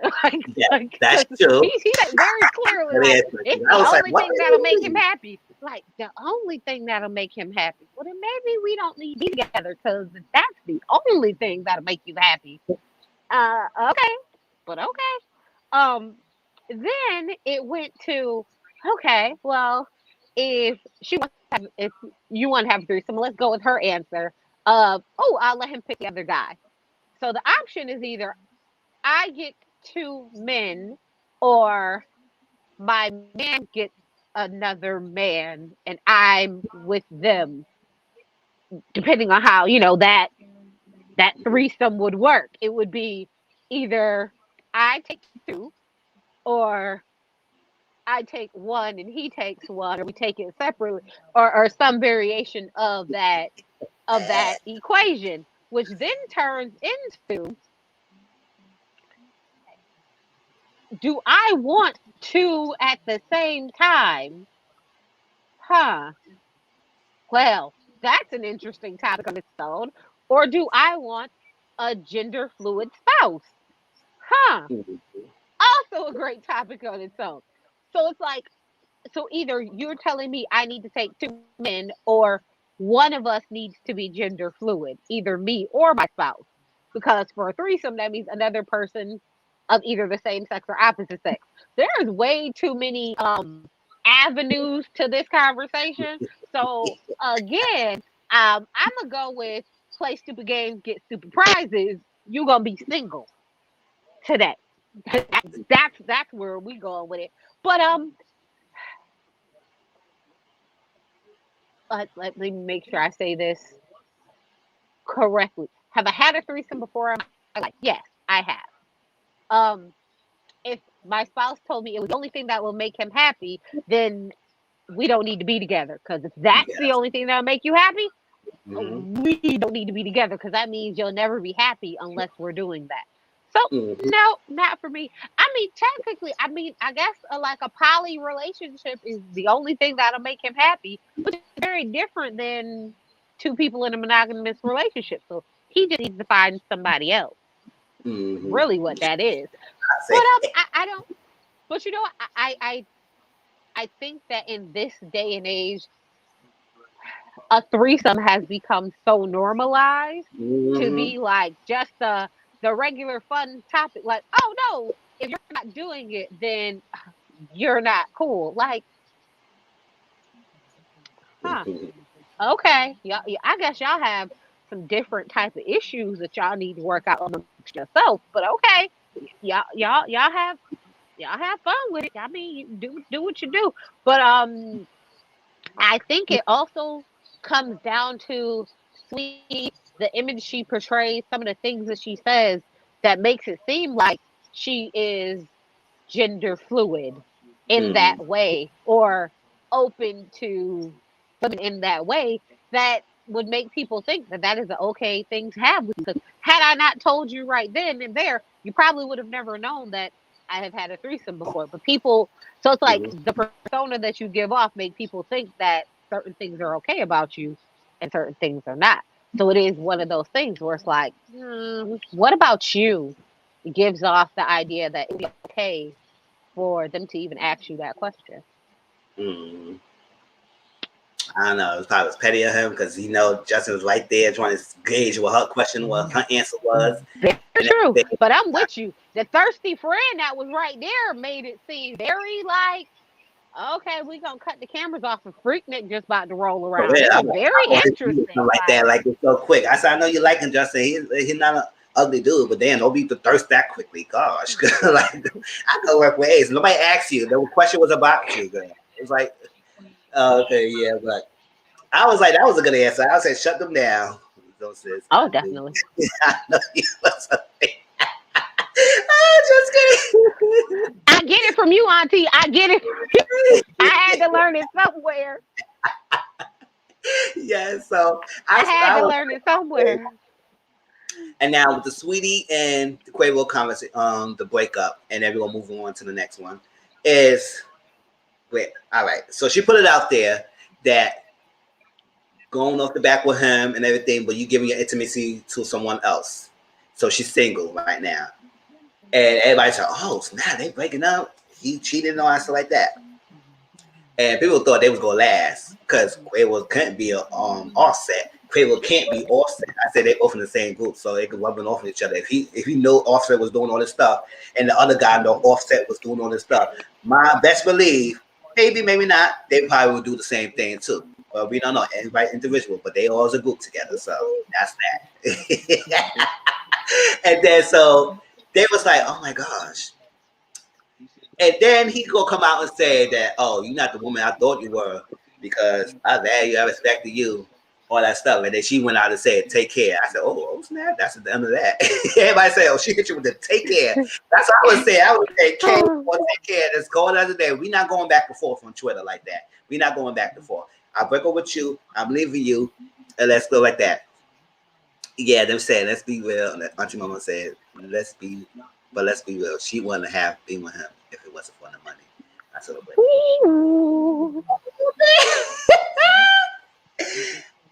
I tell you the truth, I didn't even know who Saweetie was before. I didn't really care for Migos like that. I didn't know who they was too until people were talking about them. They didn't know who Saweetie was. So she came out with that and my hands on my lips. I typed that song and I was like, oh, who she is? I never heard of that. That's that. But they broke up and then he said all that stuff. Now the sister said, I've been quiet for so long and everything. You not the type of girl who think this. I said, okay, whatever type of girl she is, doesn't negate the fact that he cheated or not. Did he cheat or did he not cheat? And now I say he want to clear the false narrative, but they come out with nothing to clear the false narrative. So what were you trying to prove? Like, what were you trying to tell us? You didn't say nothing after that. So unless something was out there that he did explain his side, but it seemed like he ain't saying nothing. So did you cheat or not? And it seemed like you did, because now you upset because she put it out there. So how you mad that she put it out there, you cheated, well, you shouldn't be cheating. So, and now people's on Quavo's side because oh no, he should have been, oh no, she should have stayed with them and everything, you know, the kind of relationship got into or said whatever. And oh, she mad because he broke up with her because he didn't want, she wanted to do threesome. He want two men and went on. He want that washed up behind. I said, y'all people Twitter be saying a lot of damn things. Like, what is people saying? But how y'all feel about that? Let me see. Let's say I saw the breakup a long time ago. Body language doesn't lie. And yeah, people saying that the Valentine's Day, when they had that Valentine's Day, she wasn't herself. She wasn't that into the thing. So they thought right then and there that she was checked out in a relationship. I said, listen, most people take Valentine's Day. If you with no one, you got the ex who's available, they will put stuff in shows and be with that person for that day. And afterwards they break up. So it's not nothing new. So Tracy, let me tell you, Phil, he's not cute at all. That's how half of these rappers have women anyway. Oh, you mute. Cousin money. I think their relationship was based on materialistic things. And you know, I don't see why it's surprising that he was sleeping with other women. Not to justify it or say it's okay, but the industry that he is in is known for, you know, just bouncing between people, between groupies, between all of that. So to me, I feel like when you're with someone who is in that lifestyle, you know that there is a very good chance that they could be doing something that you don't necessarily approve or condone of. But I also think that she got into that relationship for the wrong reason. I think she got into it for the monetary value, the come up, and because of the celebrity that came behind his name and him being in the Migos, because the Migos is a much more mainstream, bigger group than it is for Saweetie to be in. I don't think Saweetie was as mainstream or as big as, you know, the Migos were. So I do think some of it is, well, when you play these games and you risk it and jeopardize it to try and see what kind of thing you can come up with, there is a good chance that you're going to get the same outcome. I mean, let's be honest. Beyonce got cheated on. I mean, Sweetie, why do you think that you are above reproach, that you are going to be the exception to the rule? Cardi got cheated on. I mean, I don't know very many people in that industry who, oh, you're right, Papoose. There we go. Never mind. You know, there's always one exception. Yeah, but I think it's because, you know, you know, he afraid for his life because Remy will let him have it. Just gut him real quick. But, you know, but that's neither here nor there, you know. But hey, I do think in that industry, because there's so much temptation and you know what that looks like, because she also lives that lifestyle and she knows what that looks like, that when you don't go into things with the purest of intentions, that kind of thing can happen, will happen. And you have to determine if the fame and notoriety that comes with that relationship is worth your peace and your happiness. But when I seen that he, you know, Sweetie dropped the receipt like, oh, you saying I wasn't a good person, but you was loving me when I, you know, gave the sister the necklace and all the stuff that she bought the sister. Yeah, she was like, oh, but you liked me then. I was like, you giving me a great gift does not mean that you're a great person. You gave me a great gift. I mean, he bought you a car, but he was cheating on you. I mean, that proves everything. You could give them fabulous gifts and still be a trash person. I mean, that is no different than what he just did to you. He gave you fabulous gifts. I mean, he gave you bags, he gave you cars, he did all these things, but he still cheated on you. Okay, so for the sister standpoint, you gave me this great gift, you bought me this box, you bought me these jewelry, these shoes, all these great things as your sister-in-law.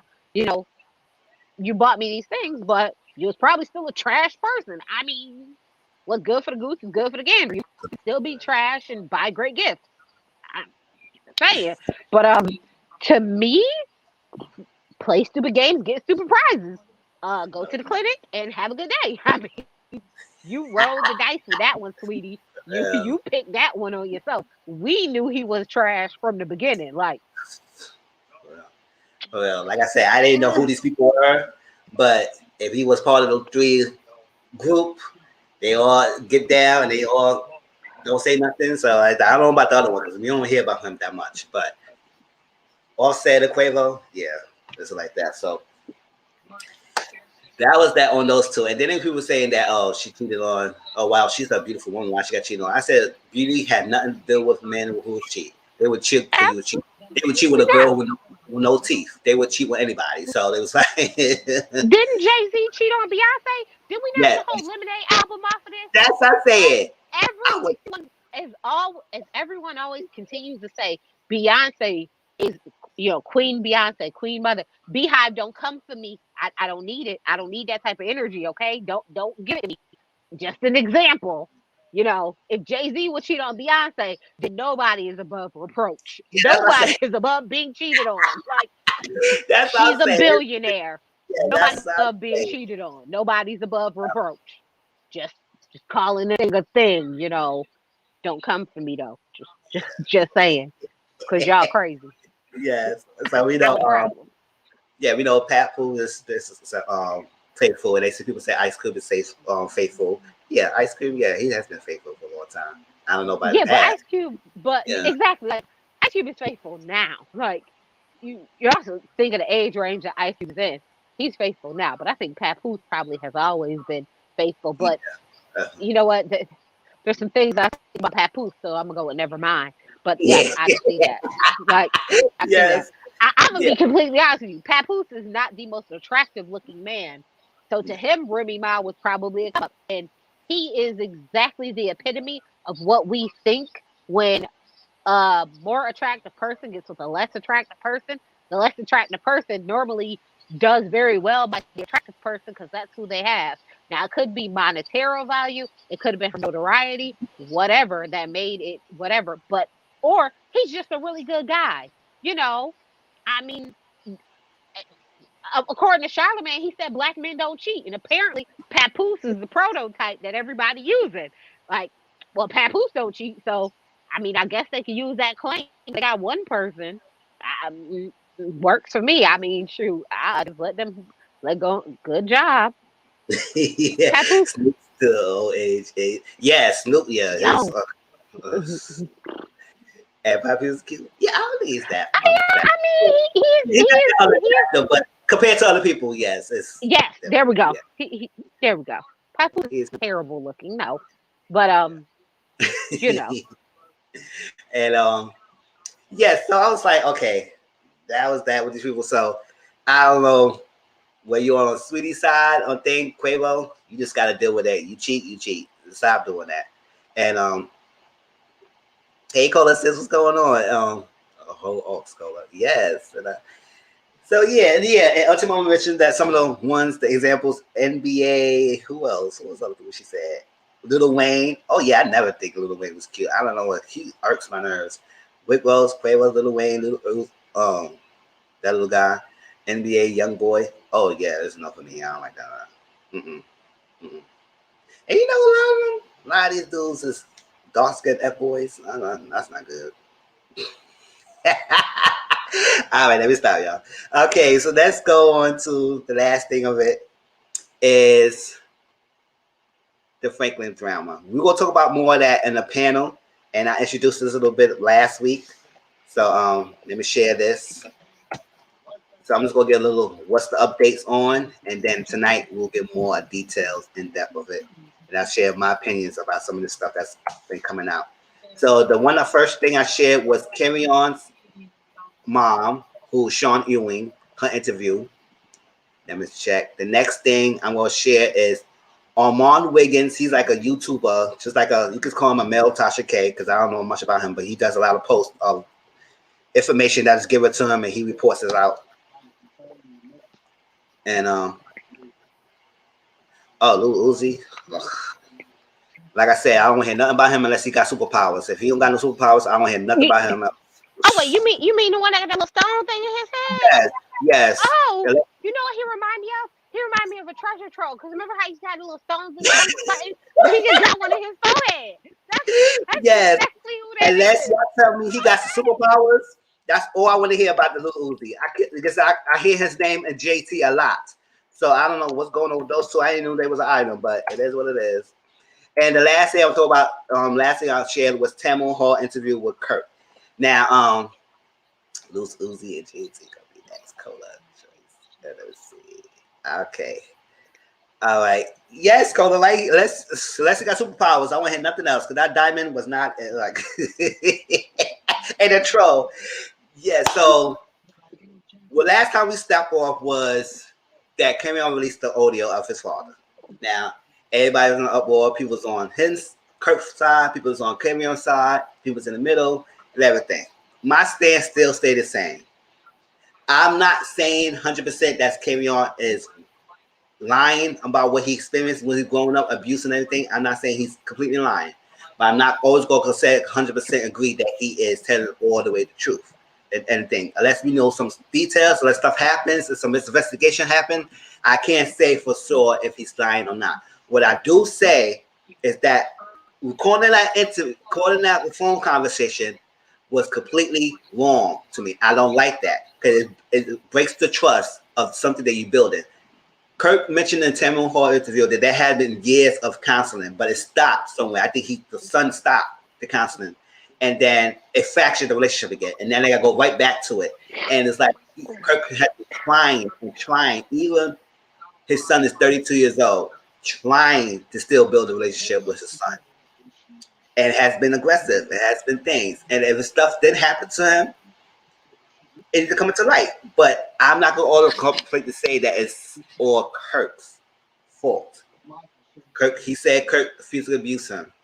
He said on Armin Williams, the short little clip of interview, that Kirk was a molester. People were saying for years that Cameron was mentioned that he has been molested, and he never mentioned who the person was. Allegedly. I'm not saying it was true.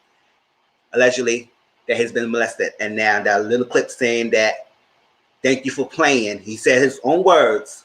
Thank you for playing my molester's music. Allegedly. So we don't know the truth of that. And been on drugs and he live in hostels and all that stuff like that. So it's a lot of stuff. So whatever's going on in his life, carry on. He need help and everything. And whatever she's saying is true, let it be true. But I don't like the recording. I didn't like it at all. And if abuse has happened, like I said, my personal story, I grew up watching domestic violence abuse, and my mom could be abusive herself with emotional words. I'm a little sensitive for that topic, so I'm not one to straight off cut off someone who said they've been abused, but I need to know about facts behind it. And then the fact that a lot of bits and pieces is coming out, and it's not everything's showing out in one time, and we can't get the clear picture, is very hard to even take a stance. I don't like how he recorded it. It manipulated the narrative of what he's trying to spin. If it's an abuse thing, if it is true, let it come out. But then he come around saying that he don't like his father and mother doing interviews, and he bashing them for it because that now he over it. But you the one who put it out there. Now the whole world knows things. So it's like, what's going on? So I'll get more input tonight, but I feel I can't completely be on Kevin's side on this. But I can't completely knock him out saying he's completely lying. I just don't like the tactics he brought about it. And now everybody's on him and they're trying to get him interviews. I don't know, he's shutting out the interviews and he's not trying to do it. You put it out there so people want to know your side. Or he wants too much money, or it is greed, is it resentment, is it entitlement? What's his angle that putting it out there? So, Tracy, I know you were thinking, you see things, them telling you your thoughts about it, but that's my stance on it. I didn't like the technique he put it out there, but I can't knock the fact that something's going on with this boy because he's 32 years old and he's hurting somewhere. It doesn't come from somewhere. It doesn't come from nowhere. He's hurting. So whether he's being manipulative and he's want to tarnish his father, that could be true. But we need to know the whole story. Unless we should get that whole video and everything. So tell me your thoughts. And chat, tell me your thoughts. Mathing. Huh? The math ain't mathing. That's my thoughts. Like, so when he first released the audio of just him and Kirk, of Kirk's side of the argument, I was like, oh, so your daddy cursed you out? Okay, my mama cursed me out last week. I didn't put it online. I was just like, okay, well, call me back when you're done screaming. Bye, mom. The phone, because I'm grown. I don't. It also is very different because I don't rely on my mother to take care of me. So it could be a very different situation when the person who cursing you out is the person who you're relying on them to take care of you. Because that's one of those great things about being grown. If you don't like what someone's doing or you don't like what someone's saying, you just stop talking to them. Like, it's real simple.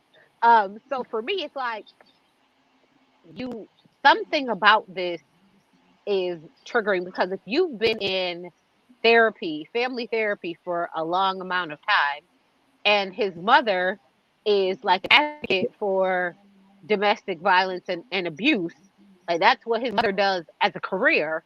Mm-hmm. It's so it's so telling to me that years of therapy, as well as your mother being in a position that is like this, but these things are not coming out there, but you're putting them out here into the media. Something about that piece of the story does not Mm-hmm. add up to me. Truly, Yeah. he could be hurt. It could definitely be violent. The way his dad talked to him. Yes, I can agree. Yep, it was wrong. Also, again, have I been cursed out by a parent? Yes, I have. Um, but my parents also love me, and I know that they want what's best for me, and I've done something to clearly tick them off. Okay, but I also don't rely on my parents to take care of me. So it is a bit different of a dynamic there. So I do think his initial video was, oh, to shame my dad and to get his followers to turn on him because he's this Christian gospel man who sings all these church songs, and then look at how he talks to me. Was his initial thought of, oh, I'm gonna do that, and that didn't work out too well. And then when the next interview came out and he said that, oh, like, thanks for playing my molester's music. This is what I didn't understand, because when they was playing the audio, they had played two Kirk Franklin songs before that song Mm-hmm. hit. So why is it that that specific song triggered you to say that when they had played two of his songs before that and you didn't, and nothing about those songs triggered it? So was it Kirk, or was it because that song that they played had multiple people on it? Was someone else who was on that song who Mm-hmm. did it, and Kirk and his mom either covered it up or they didn't believe him when he said it, or something about it just maybe. So I don't know if Kirk did it because there's not enough proof, but I wonder if, and no, and all of this is alleged because I don't know, I wasn't there.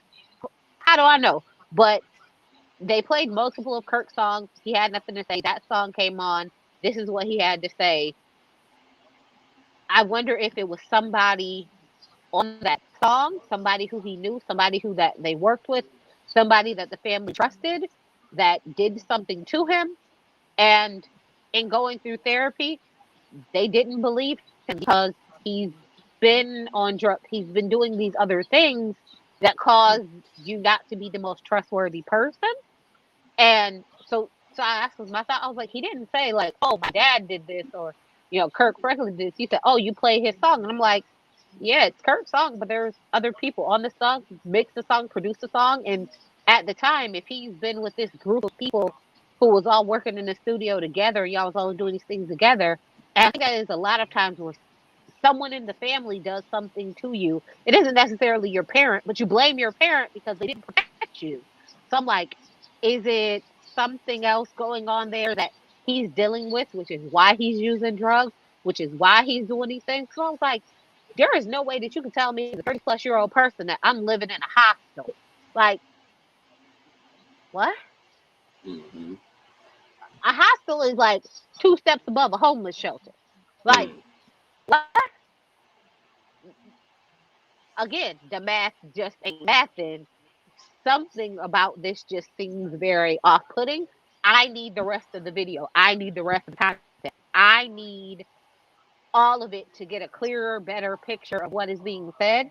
Because, not to be funny, my son, if someone has done something to my child, if his dad did something to him, there Oh is yeah. nothing on this earth that I would protect the dad when my child is telling me. So I don't think it was necessarily Kirk. I think maybe one of the sound engineers, one of the producers, one of the people did something to him, possibly, allegedly, and he blames his dad because you brought this person around me. You brought them into our personal space because he did say at the time, oh, they were all recording out of the home studio. It was all of these people.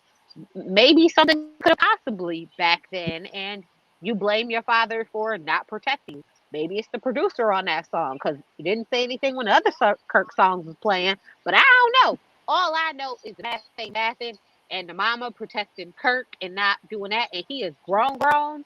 So there are just too many layers to things that just don't make sense to me. Yeah. Again, I go to therapy. I'm in therapy. I talk to my therapist all the time. And we have breakthroughs about things. So I don't understand why y'all been going through years of therapy and you haven't had a breakthrough about this. But you 30 plus Yeah. years old living in a hostel. I Yeah. just It's don't get it. something's I not just don't know. something's not sharing, or it's not breaking through, or something's Yes, not going further. It's something like not right. going to therapy session. Some revelation need to brought out. Now, the abuse it happened, and that's maybe something that is what she's holding on to, and not fully telling the parents or whatever, or they feel like something that might be the obstacle that's holding him back because he keeps saying he's being abused. So physical, and now we say sexual. So is that's the reason why you're bringing this out there, and nobody's hearing you, and now it's past because she mentioned something. The mother, if y'all look to the thing, she mentioned Mm-hmm. something how the statute of limitation probably passed. So I don't know. It was concerning her son because she did say that if something happens to you, let's go to police. But I know sometimes police don't really necessarily really help you, especially. I don't know about how back in the past. Now they probably more, but back in the past, they usually like if a man come around saying they're being sexual assaulted, they usually don't be too up and warm and trying to help you that much. I don't know. Maybe it is, but it is something that is off about But that. then again, this is where it turns into Mm-hmm. if you're saying that this person did it to you, then there's most likely someone else that they're doing this to. And you are now allowing other people to be taken advantage of because you're not speaking out to, get this person stopped. Or once you open the floodgates, other people will show up to say, yeah, this happened to me. And you may be able to get them on something that's happening more recent. So, I mean, there are layers to everything about that. There definitely are layers to it, but something about the story just seems it's missing. And all of it is allegations, but it's like something is missing because how did we get from point A to point G, but there's no A, B, C, D, E, F? Like Mm-hmm. how, How you like got to you're that point? cutting, This point, yeah, like yeah, you're cutting and slicing audio. And when the audio came out of Kirk cursing him out, I was like, well, I mean, my mama cursed me out like last week. But my mom, she also loved me. She raised me. She took care of me.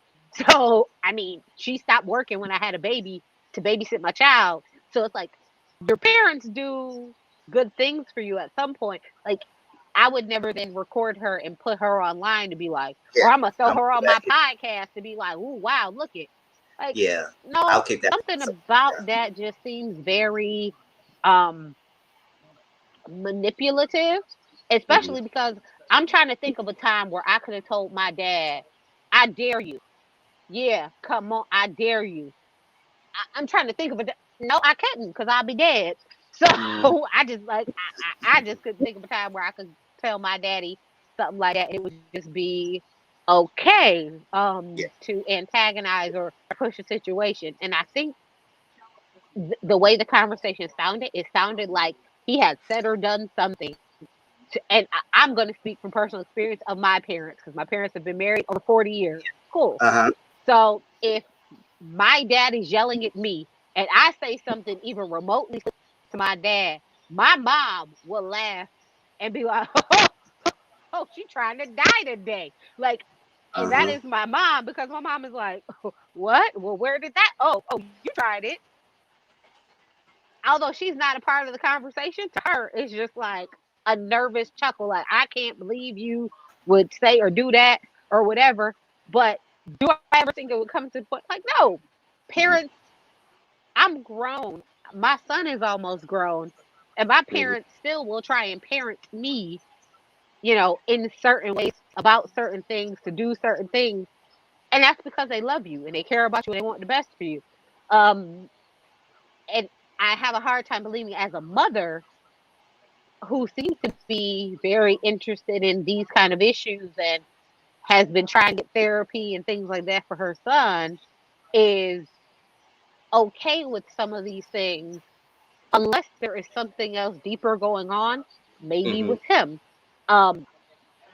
It's still in the African American community. It's very stigmatizing to have mental health issues. He may have something like that going on, and it was, especially at the time with him in the church, it could have been even more so frowned upon. And, there could be just so many things stemming from that. So I just need either A, to get all of the conversation that was recorded so we can hear it all, or B, I'm going to need them to put a gag order on him and for him to be quiet, unless he going to come out with the full thing. Because it's not fair to release some, not all, and then just say, oh, well, I'm just going to let the media let go and let have, because that ain't going to fix nothing at all. Yeah. Yes. And I'm saying there's like two last things, because I know some of us got to get ready or at least get a little break before the panel tonight. And so sometimes you have to fight it out. This is one of those times. Also, the way he did the audio first, a lot of folks signed him. Yes, that is true. A lot of people did. Can say how he came out with that, and it's like that. And Nicole mentioned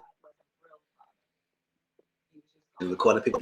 No one believed him. That could be a possibility, because the way it come out is like it seemed like nobody heard her. So he felt like the only possible way to get it out there is on social media. Now that it's big now, and it's like probably back then people keep things hush hush. Now everything is all technology in media, technology, then it's coming out. So why now? But sometimes it's like victims, like why now? But you can never put a price limit on when somebody will come out and speak their truth. Like I said, whether everything is true or not, the way how he coming out a little bit and put it up the world was messed up. I cannot say he's completely. We all know he's heard of it somewhere. It just that the tactics, it just kind of confuse things for us. And now it's funny, we always be like, oh, go to therapy. Well, he in therapy still. Yes, he is going to do it that too. At the same time, that's the same. And then it stopped, and then he tried to come back to it. So it's like, why you stop? If it was, it's a lot. But a couple of things we're going to discuss tonight, so y'all be prepared for it. And I just shared Auntie Momo's panel thing, so y'all click on the link. We're going to talk about a family.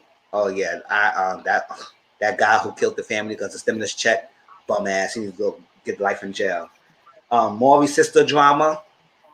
We're going to talk about the Kirk family and the son drama more on the panel. So I love to hear my other co-workers' viewpoint and colleagues.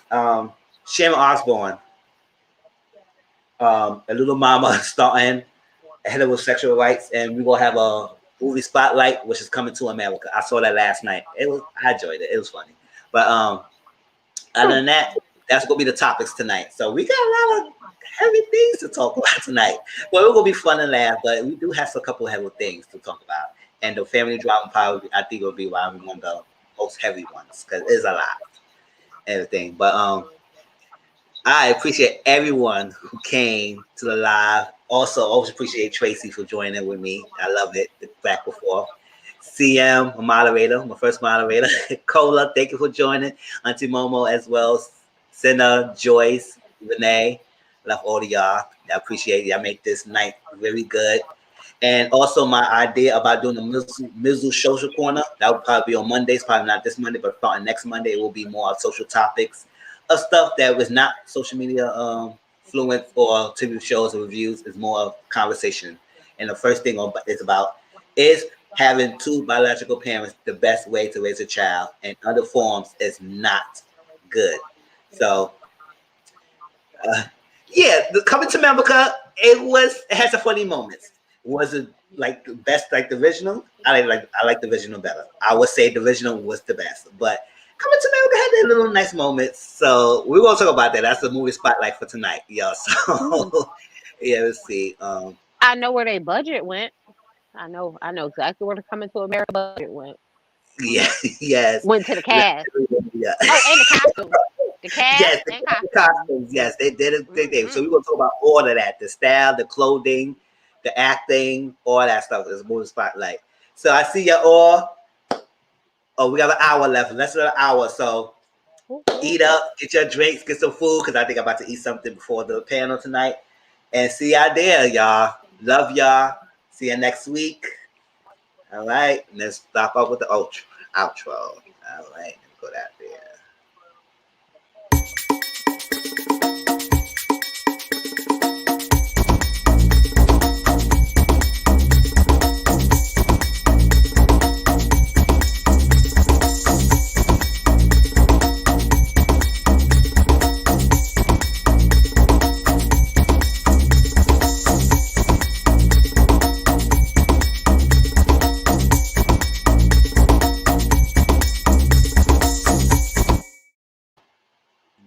All right, good night, y'all. See y'all on the panel tonight. So it's not gonna be a good night yet. All right, love y'all.